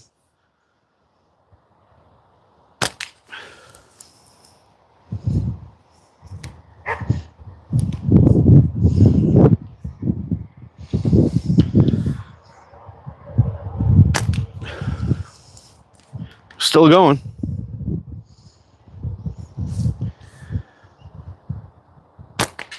Oh no. Okay, there you go. Do I use bearings? I can't even see the yeah, I'm shooting bearings. These are 1/4-inch steel bearings I'm shooting. At 10 meters? Yeah. 10 millimeters. If you can't see it at 10 millimeters, bro, you got some problems. 10 meters I can get it though. I had a hard time seeing that the letters on cans too before I got my surgery on my eyes. I was struggling, man. I was afraid that I was gonna have to stop. I was afraid I was gonna have to stop driving. That's how bad it got.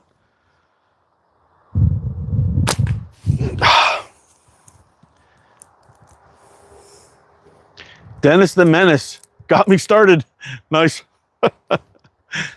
Dennis the Menace was badass.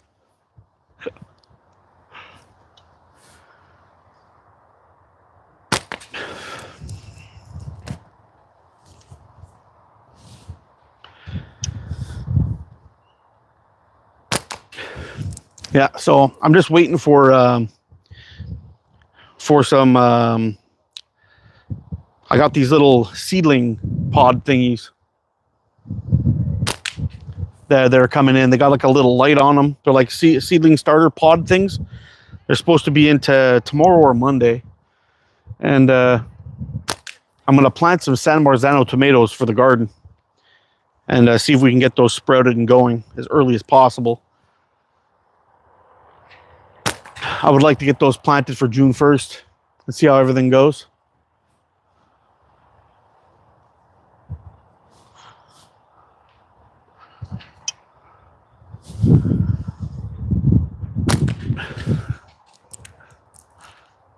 I thought somebody was standing there filming me with their camera. Thought we had a little Karen issue going on here, but she's just videotaping her kids and her dog. I was about to have a interesting conversation with one of my neighbors. all it takes is some new person to move in here and start bitching about what I'm doing in my yard. If you take my slingshots away from me, we're gonna have some big fucking problems. I'll tell you that.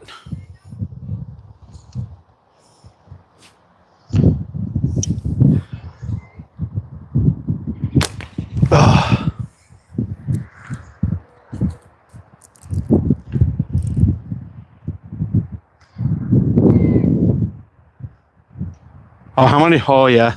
I put as many as I could fit on this magnet when I just do a little shake like this and they all hold on. That's how much I take. And I'm pretty sure it's somewhere around 250 shots I could stick to that thing. So I come out here and I take my shots and have some fun. Put an absolute ass whooping on those flippers. And that's one thing I'm kind of amazed at is the longevity. The longevity of some of those leather flippers. I mean, the sound that they make is probably the best. Gives you a great crack sound. They're durable. I think they look fantastic. I mean, that one in there has been in there for like almost a year and a half now, or 2 years. That's the 40 millimeter pig looking one that Timber 26 made. But I mean, I don't know how many times we've hit that so far. We've hit it over and over and over again. We're giving it an absolute shit kicking, and it's taking it, man. That one also has been outside for a full winter, or 2 winters. It's been outside, that one. In the catch box, just sitting in there. getting hit. Oh, there's a miss. Yo, what's up, Chad? Or GG. Oh, CG. GG. Oh, my bad. No, you never seen one of these? These guys here. I don't know if Leon's still in the chat, but this lanyard here is actually made by Leon or Squatch Creations. He's got these really nice things. This is this magnet here I got from Precise, but this is the it's got one of the lobster claw style. I don't know what you call it. Claws to hold on to your magnet. Shoots great, man. Oh, yeah. You found one of my old videos of the Puko. That was the Kellum. Is it the Kellum Puko? I still have that knife. That thing's badass, dude. That came scary sharp, too.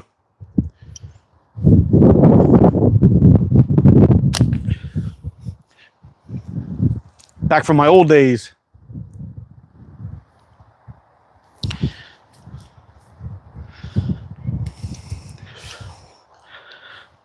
I had a video back in the day where I was reviewing some Gonzo knives, and I did a Gonzo flipper, and I did 3 different friction fires. I processed the wood for 3 different friction fires, or one of them was a flint and steel, one of them was a ferro rod, and the third one was hand drill. I did all 3 of those right on a wet beach. Couldn't get any love in that video. Couldn't believe it. I was showing off some sick fire skills, and nope, nobody was interested. All the tinder bundles and everything I did from A to Z on that frame, on that review was from a 1-stick fire also. So I created my tinder bundles, my smalls, my wood, and I made 3 different fires, 3 different ways, processing it all with that one knife. Yo, Victor, how you doing, man?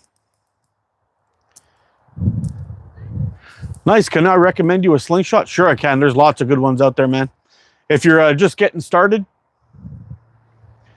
those clips are excellent quality, strong quality. Which clips you talking about? Which ones you talking about? Shades?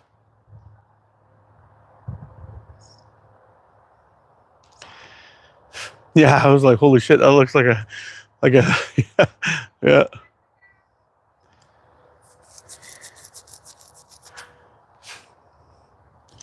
Yeah, I've got a whole bunch of videos in that on that channel too. I was and still am very big into the whole outdoors thing and everything like that, but I don't do many videos like that anymore on this channel. Nobody seems to follow them or watch them. But it's still definitely a passion of mine. It's right up there with wild camping and stuff like that. It's right up there with slingshot shooting. I love it. It's so much fun. But I've done some things with flint and steel. I was showing people the power of flint and steel, and everyone was saying, "Oh, it's a shitty way to light a fire. It's garbage, whatever it is." And I took a tinder bundle of random stuff that I had lying around. I had a mix of grass, a mix of birch bark, a mix of feather sticks, all that kind of stuff, just kind of mixed up into a giant tinder bundle. And I poured like a liter of water through it, shook it out 2 or 3 times, and then got a piece of char cloth lit, put it in there, and started the fire. And I got it to light, and we made a fire, and I ended up cooking something with it. But I was trying to get people to understand why the flint and steel is so important, because of that char cloth, and why it is a very good option in really shitty conditions if you ever needed it. So having one of those kits, people are telling me they're absolutely shit and it's garbage, and can't light fires consistently with it and all that stuff, or I just use a lighter. But there's something with that that flint and steel. It makes a really big difference. Yeah, hitting a stone against a little piece of metal creates a spark that lands on something. But the good thing is that you can add to that thing. You can grow your ember. It can really get the really wet stuff lit for you. And it's I proved it. Also testing some ferro rods too. I was back in the day. I was the main tester for a company called Ferrofire, and I think you can still see my original review on their website.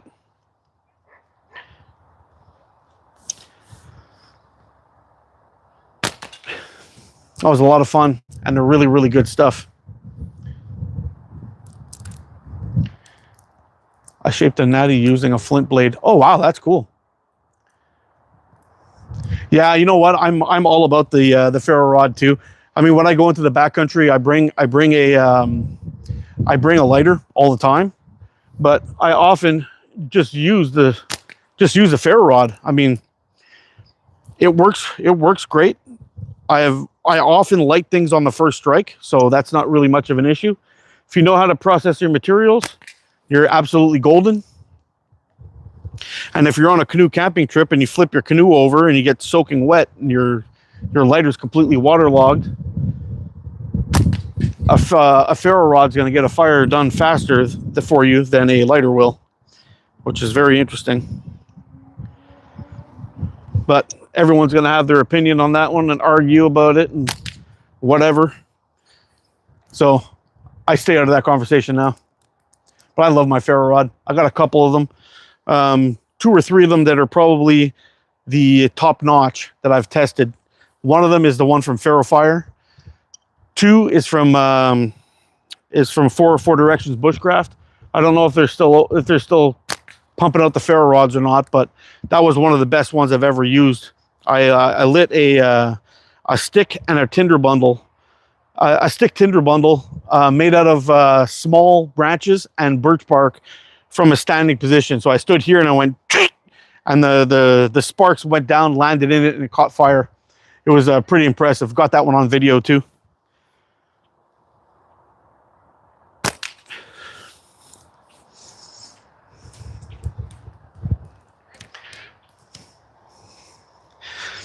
But this year, coming in June 29th, we're getting pretty close. I'll be on a nice trip, a nice camping trip in Algonquin Park,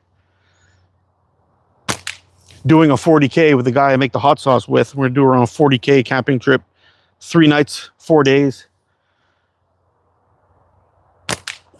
We're gonna be out on paddling through the Barron Canyon in Northern Ontario, which is gonna be fucking awesome. We're gonna be doing some fishing, some camping, and I'm gonna bring that Steers Wild Slings Pro catch bag out with me. And we're gonna do some great shooting with it. Great shooting while we're out there. I'll be able to hang up the catch bag in the middle of the trees. Have some fun. Ooh, let's get that wiffle ball. It's just hanging there. Needs to be hit. It's worked its way into the action.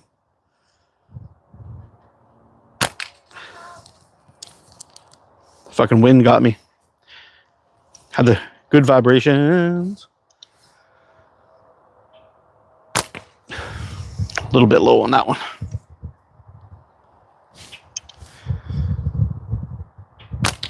There we go. It's gonna be pretty sweet. Once we on Sunday, when we're done making the sauce, we got to get together and make a little list, get a little list going of stuff we're gonna want to eat for the couple of days. I'm assuming that the first night for dinner we're gonna want to have a fat ass steak, so we'll cook that directly on the fire. Next morning we'll have probably eggs and bacon, and we'll eat the eggs and bacon for a while for the morning. Have a coffee, then hit the water, do some fishing, hopefully catch some fish for lunch. The first 2 lakes that we're in have trout. All the rest of the lakes are all mostly bass. It's supposed to have like world-class bass fishing in there. We'll see. I'll bring my Senkos and find out. But 4 days sleeping in a hammock, hanging with a good buddy of mine, is going to be freaking awesome. Catching and cooking fish on the shore. I'll have to bring some potatoes too for for a proper shore lunch. But it should be awesome. They've got brook trout and lake trout in the first two. Then after that, it's bass for the rest of the week, or for the rest of the trip, which I'm okay with. That's not a problem at all. I know the last time I was at Algonquin, we were doing the Traverse to McManus run along the Petawawa River, and we caught catfish, bass, muskie. Fuck, I think that's it. Oh, and my buddy Victor, he caught 2 beautiful walleye. Like absolute beauties. And we had that as a shore, we had that for dinner when we found our campsite. Victor filleted it on the bottom of the canoe. And we cooked it with one of the rocket stoves, and it came out fucking fantastic. It was so good.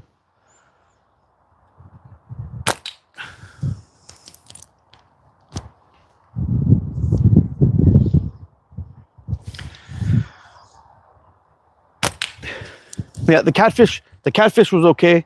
The bass was okay. The walleye was spectacular, and we didn't eat the muskie. I caught one, and my buddy Jesse caught one, but Jesse's was quite a bit bigger and far more angry than mine. It was fucking angry. That was an angry muskie boy. Yeah, it got into the boat and was thrashing around so much. He got his hand chewed up by the gill rakers. It was rough, but beautiful fish.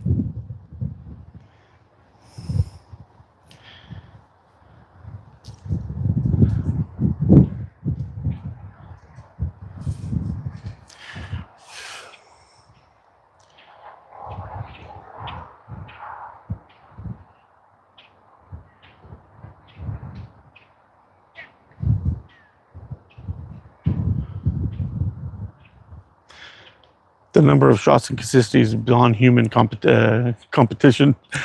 Nothing but pure peel accuracy. So jealous, and I have Quetico booked in September. You're talking the real north. Yeah, yeah, it's gonna be fun, man. It's gonna be fun. I can't wait, and I'm hoping I can't go camping without coffee. Oh no! And I've got my my wood knot coffee press with me, so we're having good coffee too. It's going to be French press coffee in the backcountry.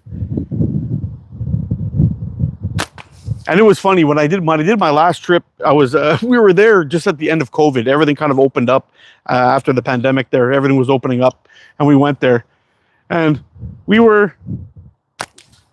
I was literally like 25 kilometers into the backcountry. Like we're way in. And we just find our campsite. We're in this place called the Natch, and we see this woman paddling by herself in a canoe 25 kilometers into the bush wearing a fucking mask. It's like, come on, man, come on. The only person that's around is you. There's nobody here. You're not going to catch nothing, you know? But yeah, she's out there paddling away with her mask on, feeling safe. And it sucked too, actually, because one of the campsites that we went to, when we got there, there was like 4 masks just lying on the grass at the place. It was like fucking, even out here, you can't get away from that shit. Fucking COVID masks in a deep bush. Wild. Trying to get that 12. I'm missing it, but by like super tiny amounts.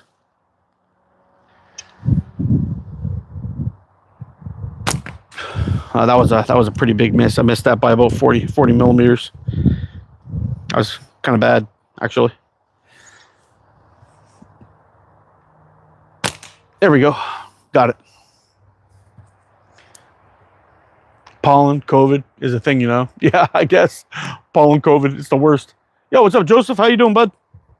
We're out here testing some Sling Ting Ghost White, or White Ghost stuff. Elastic, 0.4. It's absolutely lovely.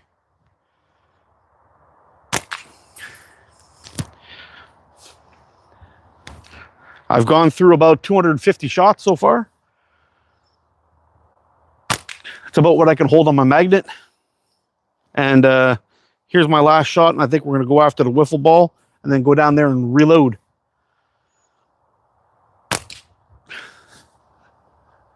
Let's go get some more ammo.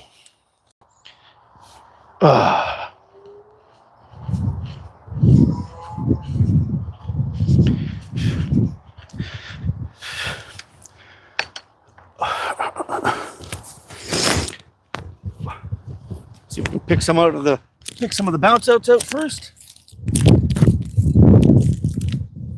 Definitely got a couple here. When you hit this, that's the only bad thing about hitting the thick leather flippers, is you do get some bounce outs from those from time to time. But that's because you're hitting something so heavy with something that's so light. It's just got to go somewhere, right? There we go.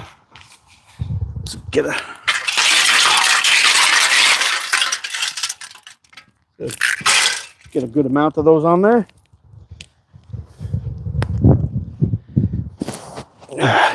And the good news is there was a lot on the grass because we did a lot of hitting.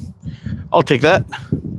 Started off a little rough, but we were ending pretty decent.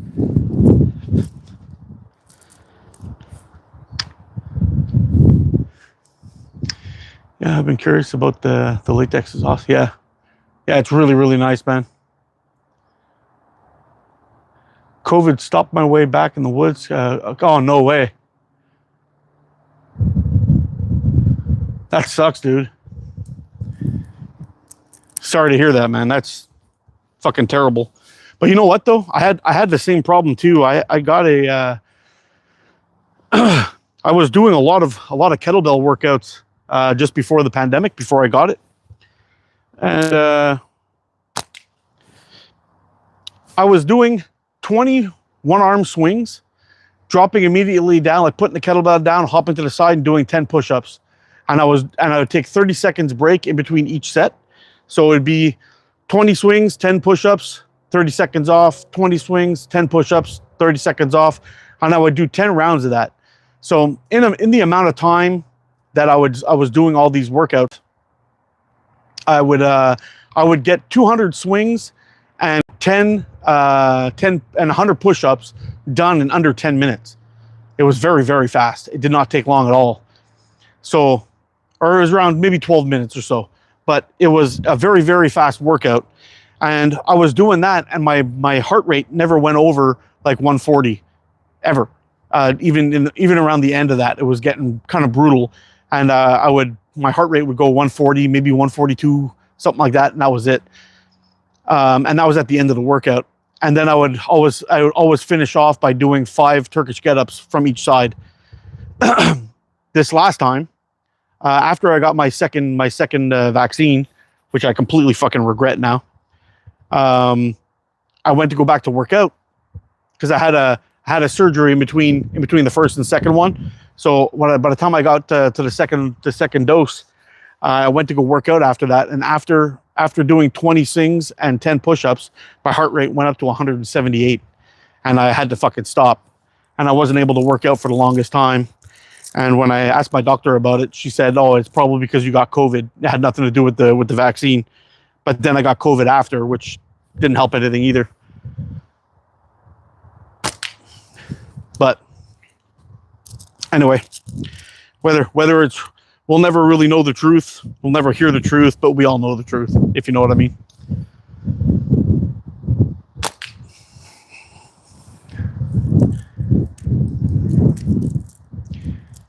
I think so too, man. I think so too. Because when I got COVID the first time, it was like I would have never taken time off of work. I would have gone to work for that. It was just like a very mild cold. And that was a Delta variant, which was supposed to be the one that was going to kill us all. And then after I got my second dose, and then I got the other one, which was like I sneezed once and then that was it, the Omicron. And then if I've had it again since, I really don't even know. I don't even know if I've had it since. I haven't been sick. I haven't been sick since then. So knock on wood for that. But I had Not a cold, not a sniffle, nothing for the longest time. Even this year, we've had a really nasty cold go through our office. We had a really nasty cold go through the office. Everybody was sick around me. Everybody got it. I didn't. Came home. My wife and my son got it. I didn't. Just getting out here in the sunshine, taking some vitamin D3, K2. That's what I've been doing since then, and I haven't been sick.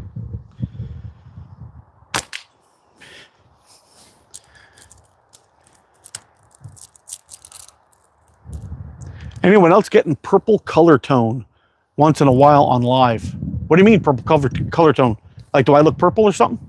Is that what you're telling me?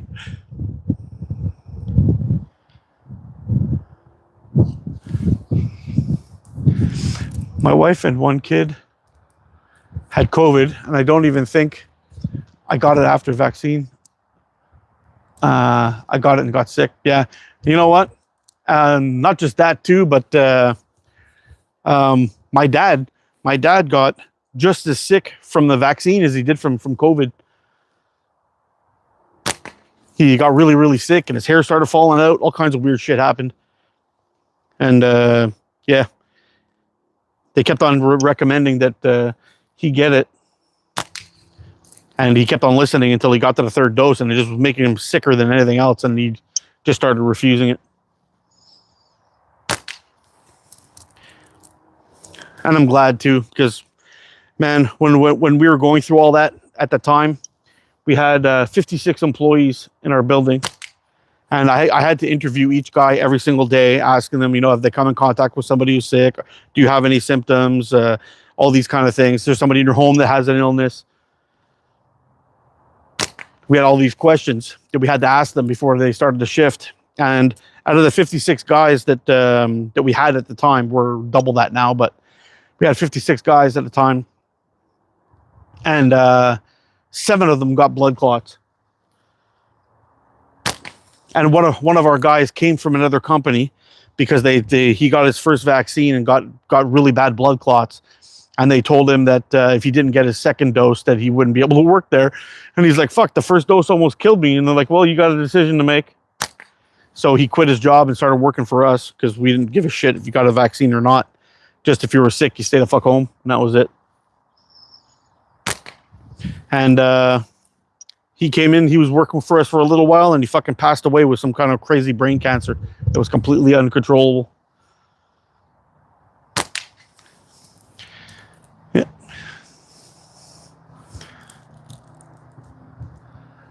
It could just be the sun getting the funny glare off the top of the camera lens. That's probably it, depending on where the cloud cover is and the sun. Maybe I could drop it down a little bit. I don't know. See if I could drop it down. I might make it a little bit better.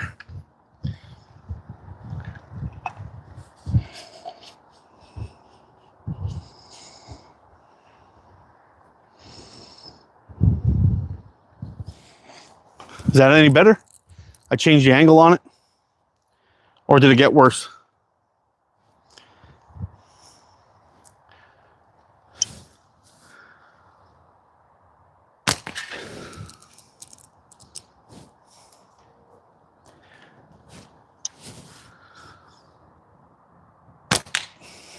Yeah, it's actually kind of hard to explain to people, you know, about the I call it vitamin N. I really like to get that nature in me. But when I get out to one of those trips, and the first day you arrive there, you get all your shit together, you fill up the thing, you double check to make sure you didn't forget anything, and then you start your day. You get out there and you're feeling kind of, you know, a little bit stressed. You're just hitting the water. You're on your way out to God knows where, and that's why the first day I like to get there as early as possible. Get to the campsite, the first campsite that we're going to stay in, and just hang there. Hang there, set up camp, get out early, go do some fishing. You know, shoot the shit, relax, get a maybe bring a flask of something with us. You know, we have a couple of drinks. And just really chill out the first night. Because, I mean, you're going to be going out. You haven't set up your kit yet. You know, this is going to be the first time I'm setting up my stuff for the year. So I'm going to have to get out and do a check. Make sure everything is in good condition before I go out there, like my hammock or the 2 hammocks, my backpack, all my gear, my tarps. Make sure everything is in good working order. Get everything together, create a list, check everything off as it goes into my bag, and then I'll start doing some rucking with the same bag. But that first day when you get out onto the water, you feel kind of stressed. So I like to get there early, get set up, relax, just do some fishing. Go over the plan for the next day, take it easy. And usually by the second day when I'm out there, I start slipping into the groove, into the vibe. And by the time we're all done and we've done the 4 days and get back to the car, I'm usually like I'm ready for like a full week or 2 weeks even out here. Like I'm ready to go. Like I hit my groove and I'm feeling so good. It's weird, you know, like that whole I'm one with the universe. it's actually kind of like that. You hit your groove, you stop worrying about your watch or your phone, and it's usually a day or so to get to that spot. But once you're in it and you're living in the moment, it's fucking fantastic. It's hard to explain how much is needed, or how much I need that time. I don't need it multiple times a year, but if I can get that at least once a year under my belt, and then do a couple of overnighters here and there, it's perfect.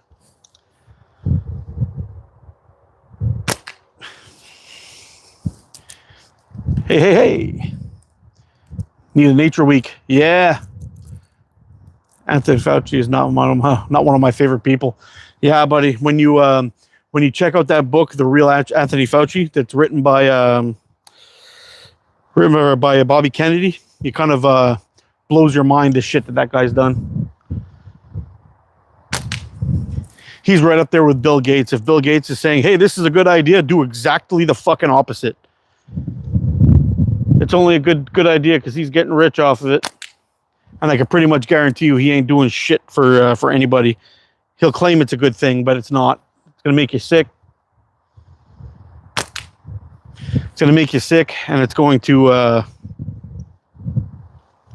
Fuck, this is really nice elastic, man. You know, people are saying, oh, it's not true, it's not true, it's not true. Oh, if it's not true, then how come he hasn't been sued yet? He's not going to fucking sue it when all the secrets are going to come out. That's for damn sure. Fucking tearing it up with the Avro today, too. The Avro, the Seahorse. I think we're going to switch to the Natty soon. Switch back to the Natty and see what that, how that does.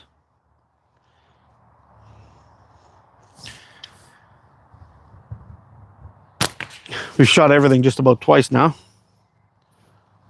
I think that's Logan coming home.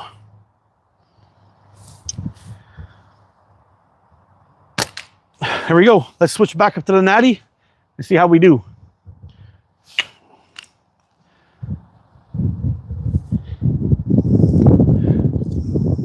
Shooting. What band am I shooting? I'm shooting Sling Ting White Ghost, and it's really fucking nice. This is my first time having it out, so I've already shot between these 3 frames. I've already shot around 250, maybe 300 shots. I mean, I had this side, so like right now, see, nothing falls off of it. So basically, I filled up both sides, and I just give it a shake, and when they stop falling off, that's what I take. Yeah, the Ghost White's pretty serious stuff, man. It's really good elastic.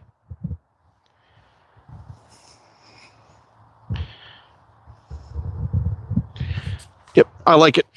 I like it quite a bit.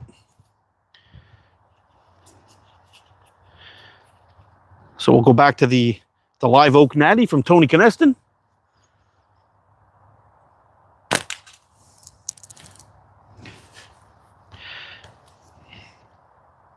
Got a nice one actually from Shades too. I should bring that one out next time.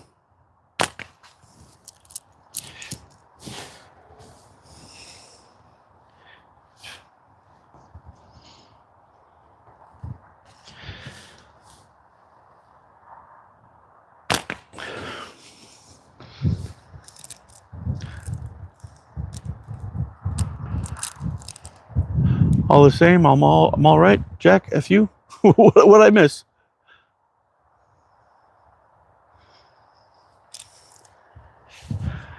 Slings get formally. He'll always be Shades to me, buddy. He'll always be Shades to me. Speaking of which, Shades, we should catch up at one of these days. Maybe next week. Sunday morning coffee with ATO. You down?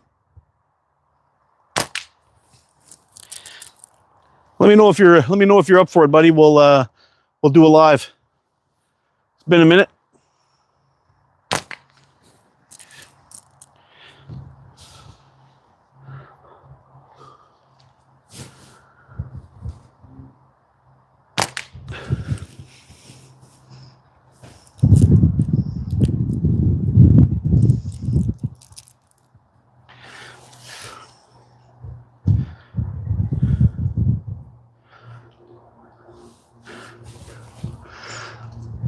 Yeah.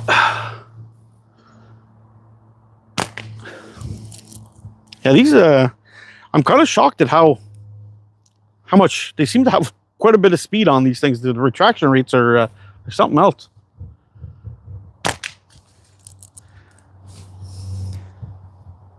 And that's a big heavy flipper. Just doing 5 or 6 spins when you hit it. Even with these 0.4 bands, I mean that's plenty of speed.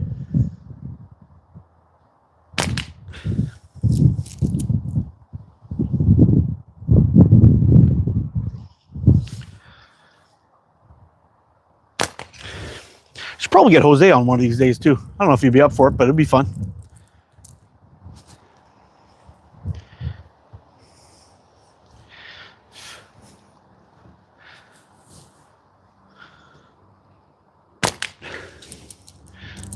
Good to hang and chat with Jose, do some shooting in the yards.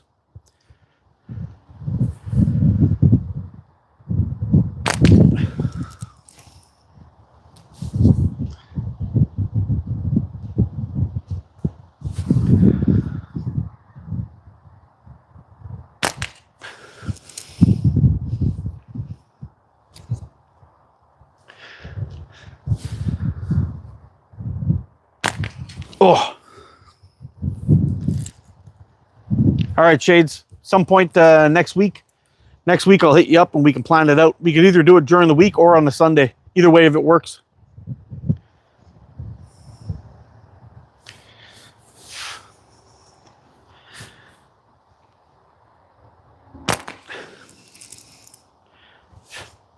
I was having problems setting up the coal lives the last couple of times I've tried. I'll be at the woods or river. Oh, cool. Yeah, the snow's gone, Jose, man. You have no idea how happy I am too. But we had a couple of snowfalls in between. I couldn't believe it. It was like mid-April and the snow was coming down. I was going to post it actually on Facebook, but I thought people were getting tired of me bitching about the snow. So I kept it to myself.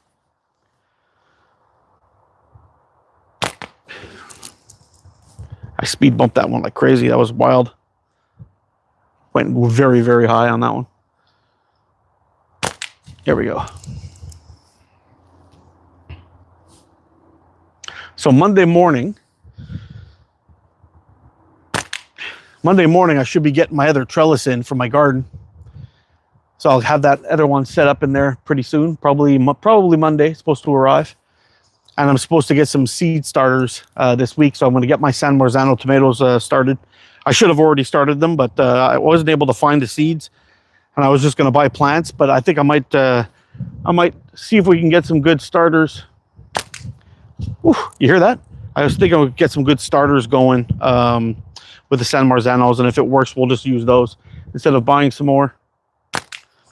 I got the San Marzanos and some Roma tomatoes.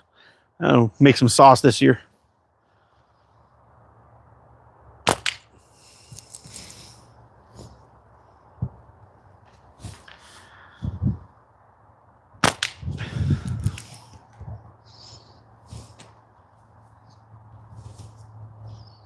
I gotta show you the grain of this thing, man. I'm gonna keep shooting until I miss, but I'm gonna show you the grain. And now that I said I'm gonna miss, I'm probably gonna miss. There we go. See, always happens. But take a look at this. I don't know if you're getting the look of it. Here, look at that. That's a bit better. Look at the grain in there. This thing's absolutely gorgeous. And Tony did an amazing finish on it too. It's like a beautiful looking stick. I freaking love this thing.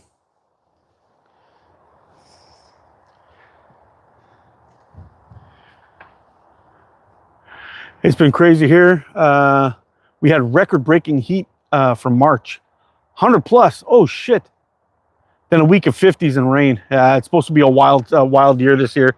They were saying there's supposed to be another El Nino rolling through here, and I don't know if you'll be getting it on the West Coast or not. But they're saying it's supposed to have an El Nino, meaning it's supposed to be pretty like a very hot summer, but it's supposed to be like chaos. It's going to be up and down all the time, and which usually means you get storm after storm after storm.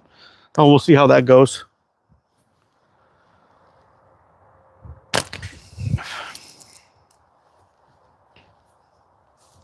I'm kind of hoping while I'm out in Algonquin, if I can find some good hardwoods.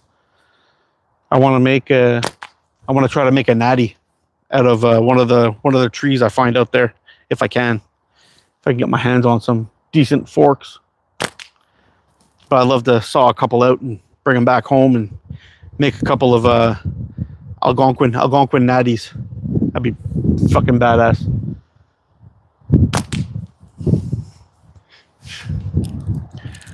My eyes are blurry from chat. I'll have to put my phone down and watch it on TV. Go for it. Go for it, Shades. Old man Shades. We're all. Well, I'm there anyway. I got to put on my old man glasses to be able to read the chat. Otherwise, forget it.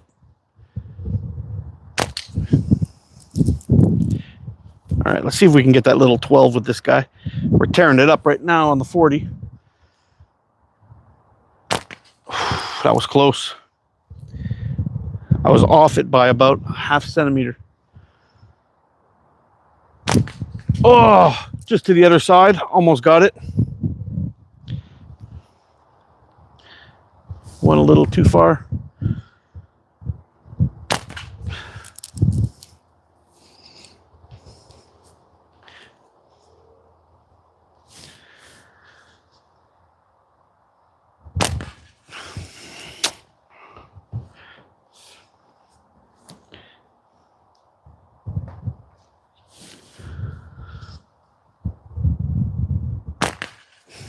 Fuck. All right. Give it a second. We'll go back at it again, see if we can get him.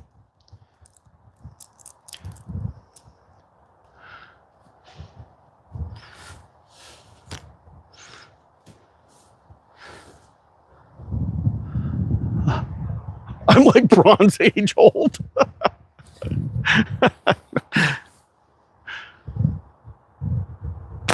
There we go. Got the 12. I just had to laugh out some accuracy. That shot's dedicated to Shades.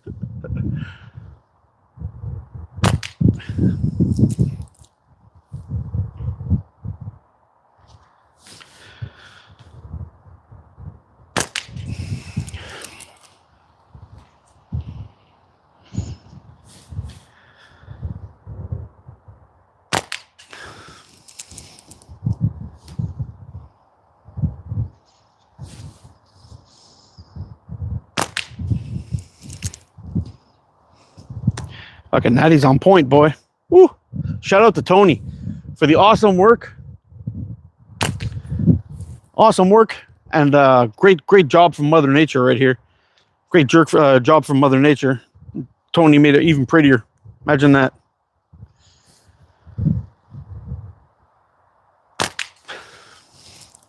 He has another one. I have another one too from Tony. It was made out of the same wood, but a thicker piece. Doesn't quite shoot as good as this one does, but it actually feels better in my hand. It's like probably the closest to the perfect fork.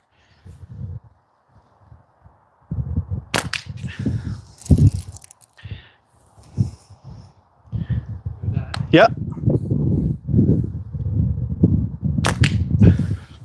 Huh?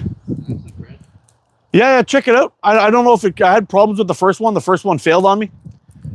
So the one that's on the thing, you can cut it in half and have a look, see if it's any good.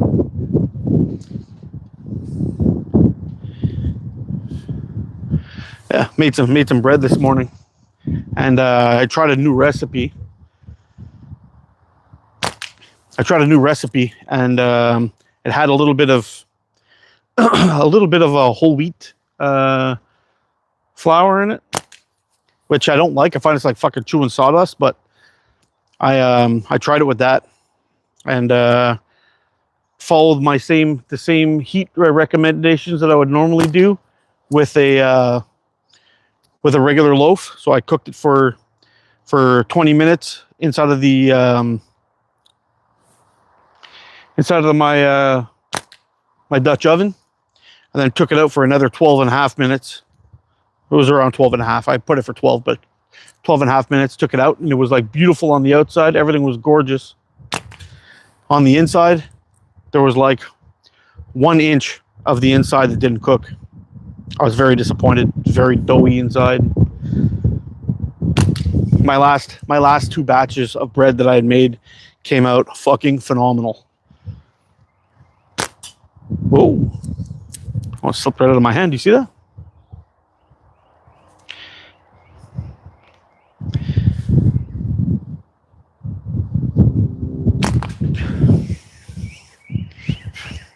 I went the other night and tried to go over a fence, which I thought I was a hop up, but nah, no chance. Yeah. I remember when I was a kid, a fence this high, I would just jump over it.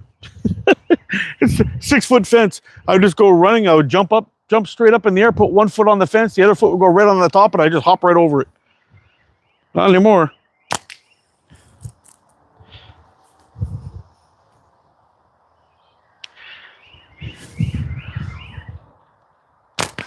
Now I'd walk over there with an angry look on my face and then fucking find a way around.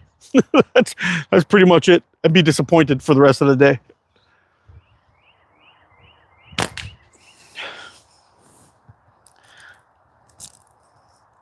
You just reminded me I need to bake bread.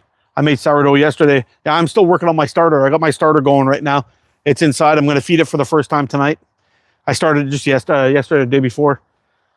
So it's going to be interesting. I had 2 different recipes. One of them said on day 1, you mix your starter, which I did. I covered it.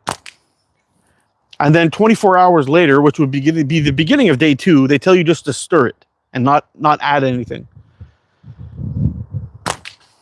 Then on day 3, you would have to add it. So I think what I'm going to do is I'm going to wait until late this evening when I'm 2 full 24 hours in. And then I'm going to feed it anyway. And I'm not just going to let it sit. So if we're talking days, it's got to be full 24-hour cycles. So I gave it a little stir last night, and then we're going to wait and see until tonight, and I'm going to add something to it. So that would be we'll be into the third 24 hours. That's the beginning of day 3 for the starter. But I'm looking forward to getting a loaf out of that and see how that goes.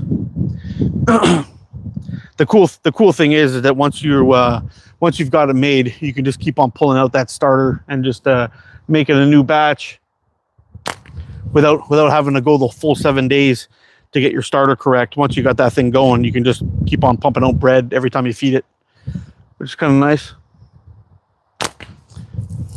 At least that's what I hear. I'm pretty new to the whole sourdough bread making thing, but we'll see how it turns out.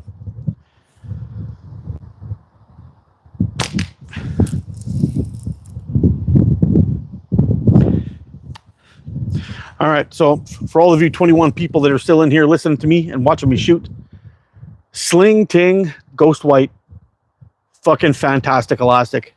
It's great. I love it. It's going to be in my permanent rotation, I think. I mean, this is just my first day shooting it, so what you've seen here is what I've done. But I'm telling you right now, I like everything about it. The draw weight, the feel. It's got great snap to it. I'm getting really good speeds out of this elastic for 1/4 inch steel. I'm very happy with it. It's good stuff.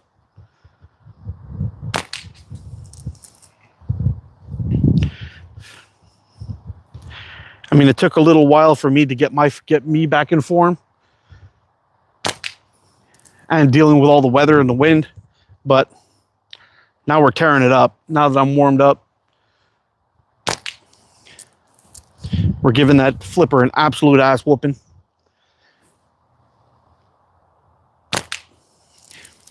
With a natty. Wild. And we're somewhere in the neighborhood of 300 shots taken so far in the 2 hours and 32 minutes we've been on this live. I should have paid attention to that shot. I was on a good run there. Let's give it a break. I didn't create the starter from scratch. My sister gave me some of hers, and I've kept it alive over 2 years now. Oh, nice. Very cool. So you just keep feeding it, I guess every second day or every day or so.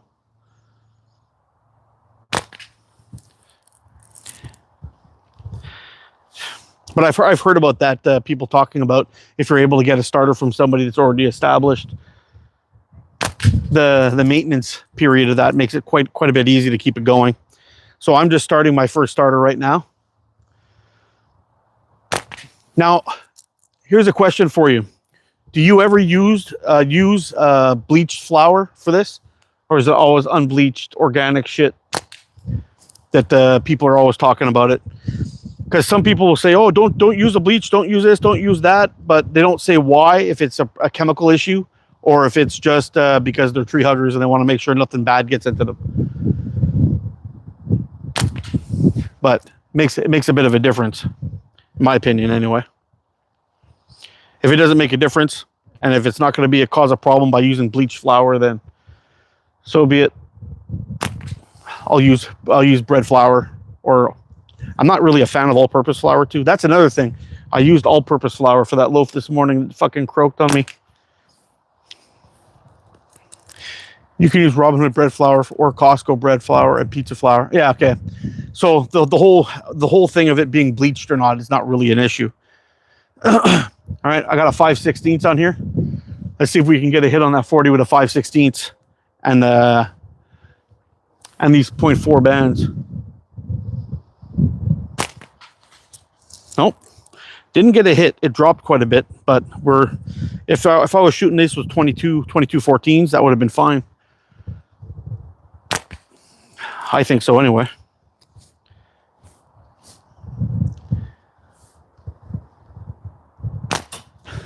See if we can get a little hit on that pheasant head right there. He's got his little head leaning out.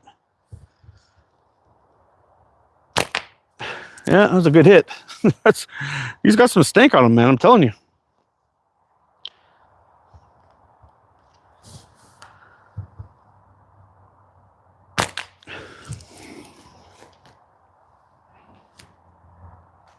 And I like that natural, man. That natural stuff is good. I recently tried some bands also from, where did I get them from? It was from Simon over at Wasp. We had some, it was 0.5, I think, the AK. The AK-47 was really nice. The mint green color. I really like that stuff. It was pretty good elastic. But I would have loved to try the 0.4 or 0.45 if he has it. I know he had some 0.4 over there. I only found it later, but I haven't ordered some yet. Have to get some of that in. Fire has a higher protein content. Yep.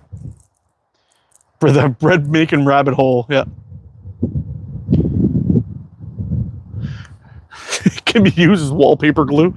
Yeah. That's crazy. But I bet you it works good too. That shit turns into cement too. If you ever have any of that stuff and you just leave it in your sink, for example, and it just goes down the sink without flushing it through good, it can really clog you up bad. Absolutely no joke, that stuff.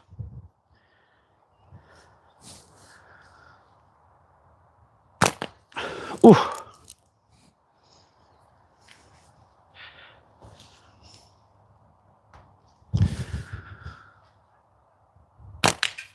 There we go. We've been watching The Cleaning Lady lately on TV. I don't know if you've seen that. It's on Netflix. Pretty fucking good show, man. This lady, she's an illegal in the United States, trying to get her sick son helped out in some kind of trial. He's got some bone marrow issues and his immune system is shot. And he's been trying to get him healed up, saving some money working. And she ends up becoming a cleaning lady for some mobster guy, and ends up helping him out with a bunch of stuff for cash to try to save her son. It's a good show. Anybody else watching it?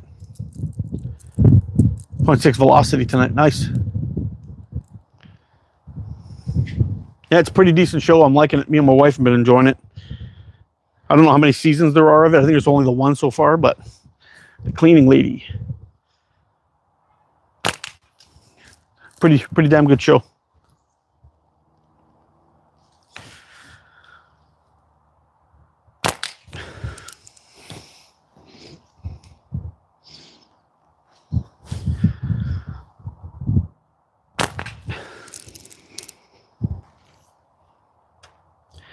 I wish I had a template of 20 to 12. I would like to, I gotta stop doing that. I would like to try a 20 to 12 taper and shoot the 1/4 inch steel with it and see how it does with that. Because shooting short draw with the 1812 seems to be pretty good, but I think it's not the optimal. If you're looking for like high performance, I don't think it's the optimal taper to use. I think you might be able to get more out of your elastic speed wise with it with a different taper, but I'm not entirely sure if it would be in overall performance, like accuracy. I'm not entirely sure it's an actual good thing. I think probably the 1812 is better. It'll be a lighter draw for sure. Not overpowering your bands. So your longevity should be better. But I mean, right now, you guys can see we are getting some pretty good speed. Yeah. How's the bread? Is okay. Oh. I've got a carton of custard to shoot. It's weird stuff. You can't punch a bowl. You can't punch into a bowl of custard? What?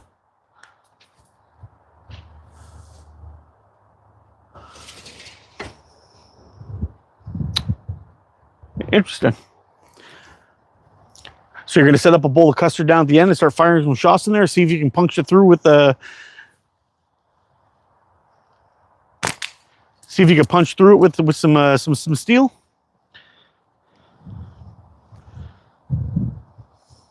Should probably do a little band check. We've got quite a few shots on this thing, and these are pretty hot. Nope, everything looks fucking fantastic. And keep in mind too, that Avro that I was shooting with today, when I made the bands, I dropped my two frames, the Avro and the Seahorse got tangled up, and they fell off my table, bounced off my metal rack, and landed on the ground. And I had a funny notch in the in one of the bands on the bottom band of my Avro. It was a tiny little thing. I thought it was going to be a problem, but no, not at all.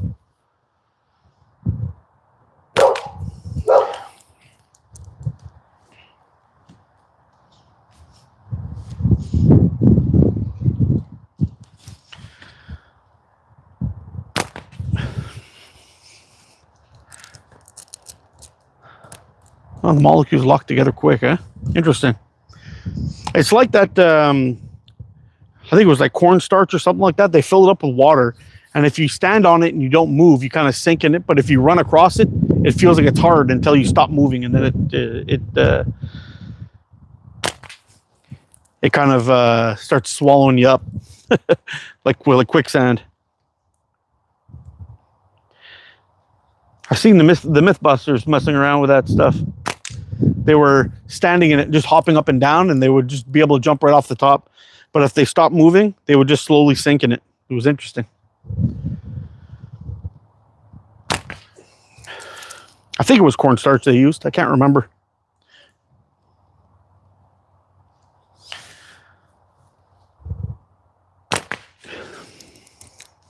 But I'm assuming it's probably the same kind of deal. It's got the same kind of properties that makes it like a solid slash liquid.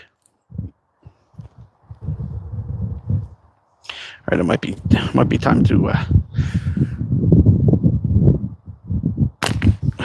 whew. Yeah, I think I might have hit my limit. I'm out of shape, guys. We're only at 2 hours and 42 minutes. There we go. Whew. I think it is too, yeah. Will the ball return? Something you'd have to find out, bud. Yeah, you don't want to have any return descenders, but it'd be interesting if it just hit it and dropped.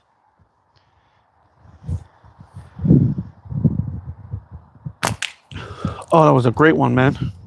It's plenty of power, man. Like, this is 1/4 inch steel. That's a big ass flipper, man. A big thick flipper. And it's taking those shots. It's giving a good flips. Not just one flip, 2 flips. It's going around 5 or 6 times.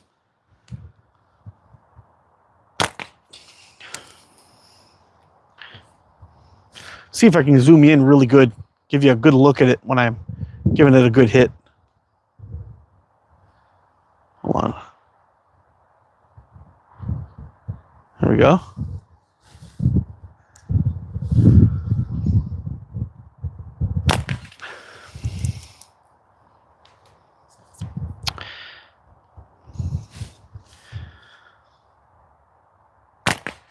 Fuck, now I'm not going to be able to hit it. I got you guys zoomed in. I got target panic now. Oh, that's hitting pretty freaking hard, man. I'm kind of surprised. Like, that's plenty of crack for a small light ammo setup.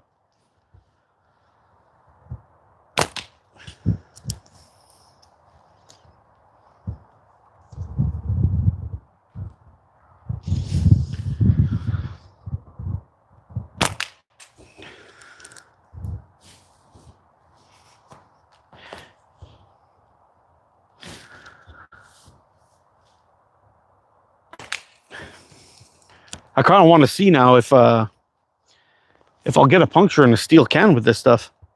It might happen. We might be going fast enough.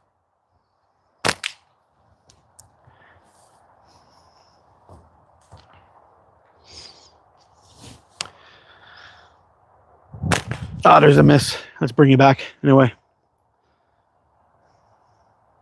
There we go. Yo, what's up, Mr. Z? Mr. Z's in the house.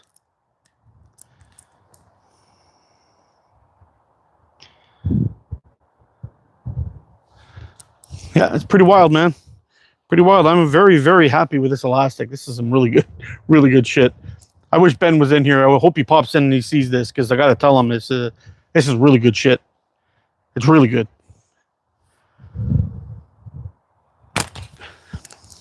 We're got a good few hundred shots through these things.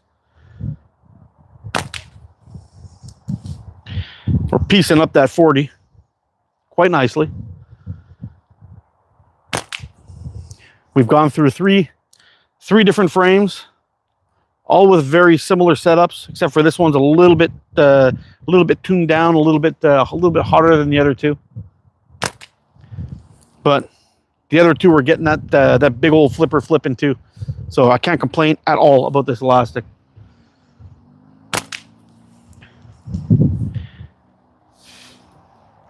I'm gonna have to remember to send Ben a message a little bit later. Hopefully he'll get back to me, and I want to be able to get this video up and running,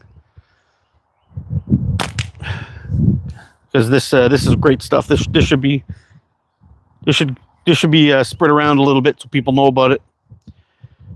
Very good stuff. I'm sure you guys over in the UK know all about this stuff, but out here there's another option for great elastic. Another good one. Really good stuff. Yep.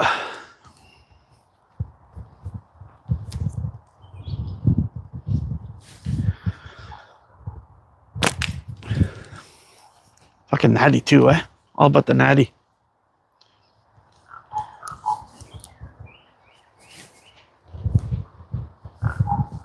You're a fucking raven. Very cool. Which latex am I using? This is called Ghost White from Sling Ting. Great stuff. Really like it. Are they white? No, they're more like a natural color, natural latex. Kind of like the same color as Precise Gen 3.65.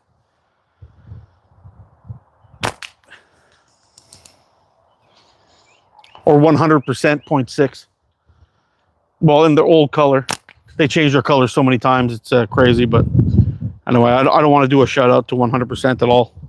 Guy's a crook.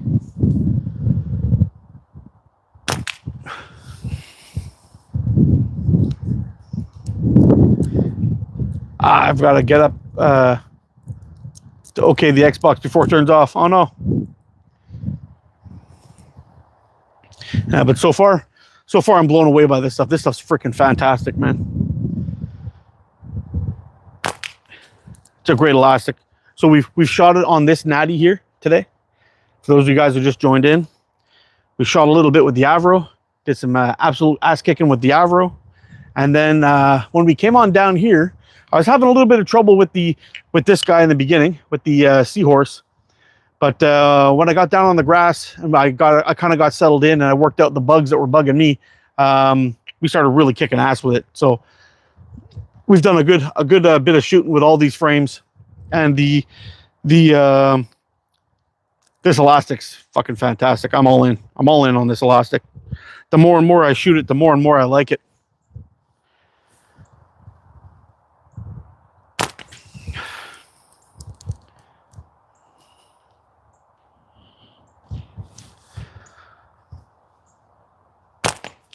Fuck.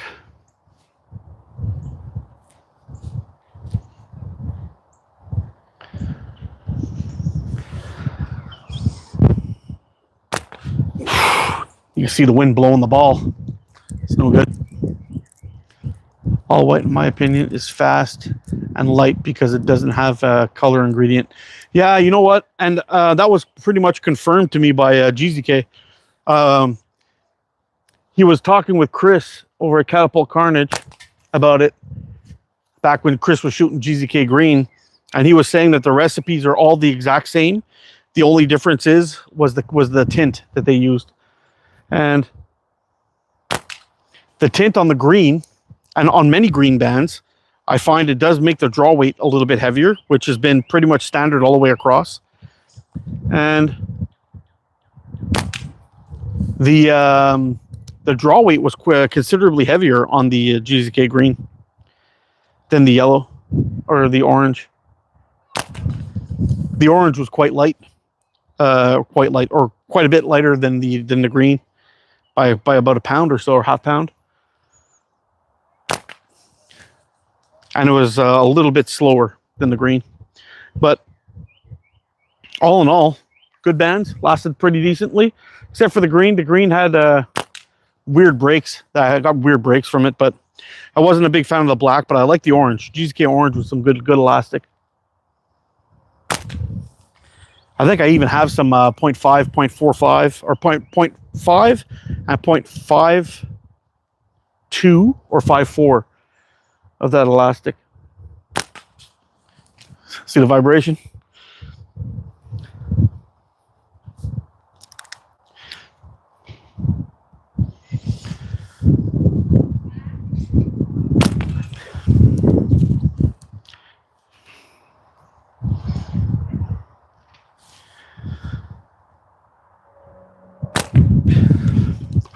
I wish they would let me in and work to clear out the pigeons. We got a bunch of pigeons in the building. I would definitely come in on a Saturday and take care of business if I could. If they'd let me.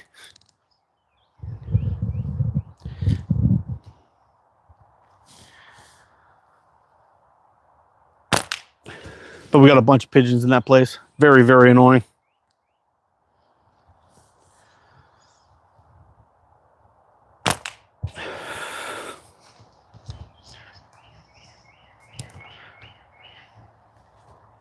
But one of the best, longest lasting elastics I've ever had was the precise 0.65. I shot that for quite a long time when I first started shooting, because I was shooting 3/8 back then. And man, that elastic just seemed to last forever and had a more comfortable draw. And that's pretty much what got me away from shooting the simple shot bands. And I started switching over to the precise 0.65, and then I realized that reducing the draw weight actually increases accuracy. And slowly but surely, I've been kind of dwindling down my setup. I started off shooting 9.5, went to 5/8, got that all the way down to 0.45, and now I've switched to 1/4 inch, and I'm shooting 0.4.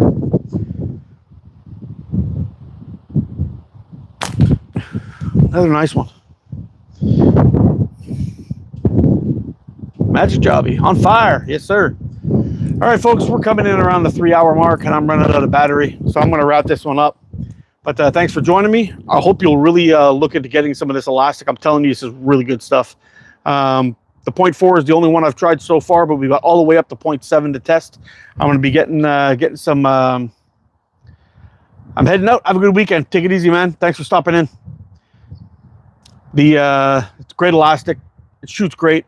We tried it with 3 different frames. Held up all the way through. Took a while for me to warm up, but it's been kicking ass. And these things are showing no sign of wear at all. I mean, take a look at this. They look like fucking brand new. Look at those. No nicks, chips, scuffs, or scratches in there at all. Freaking awesome. Anyway, I'm going to wrap this one up. You guys take care, stay safe, get out and practice, be good to each other. I will see you again soon. I love you guys. Freaking awesome. And we'll be back a lot next week. Lots of lives coming your way. I hope I'll see you there. Bye for now.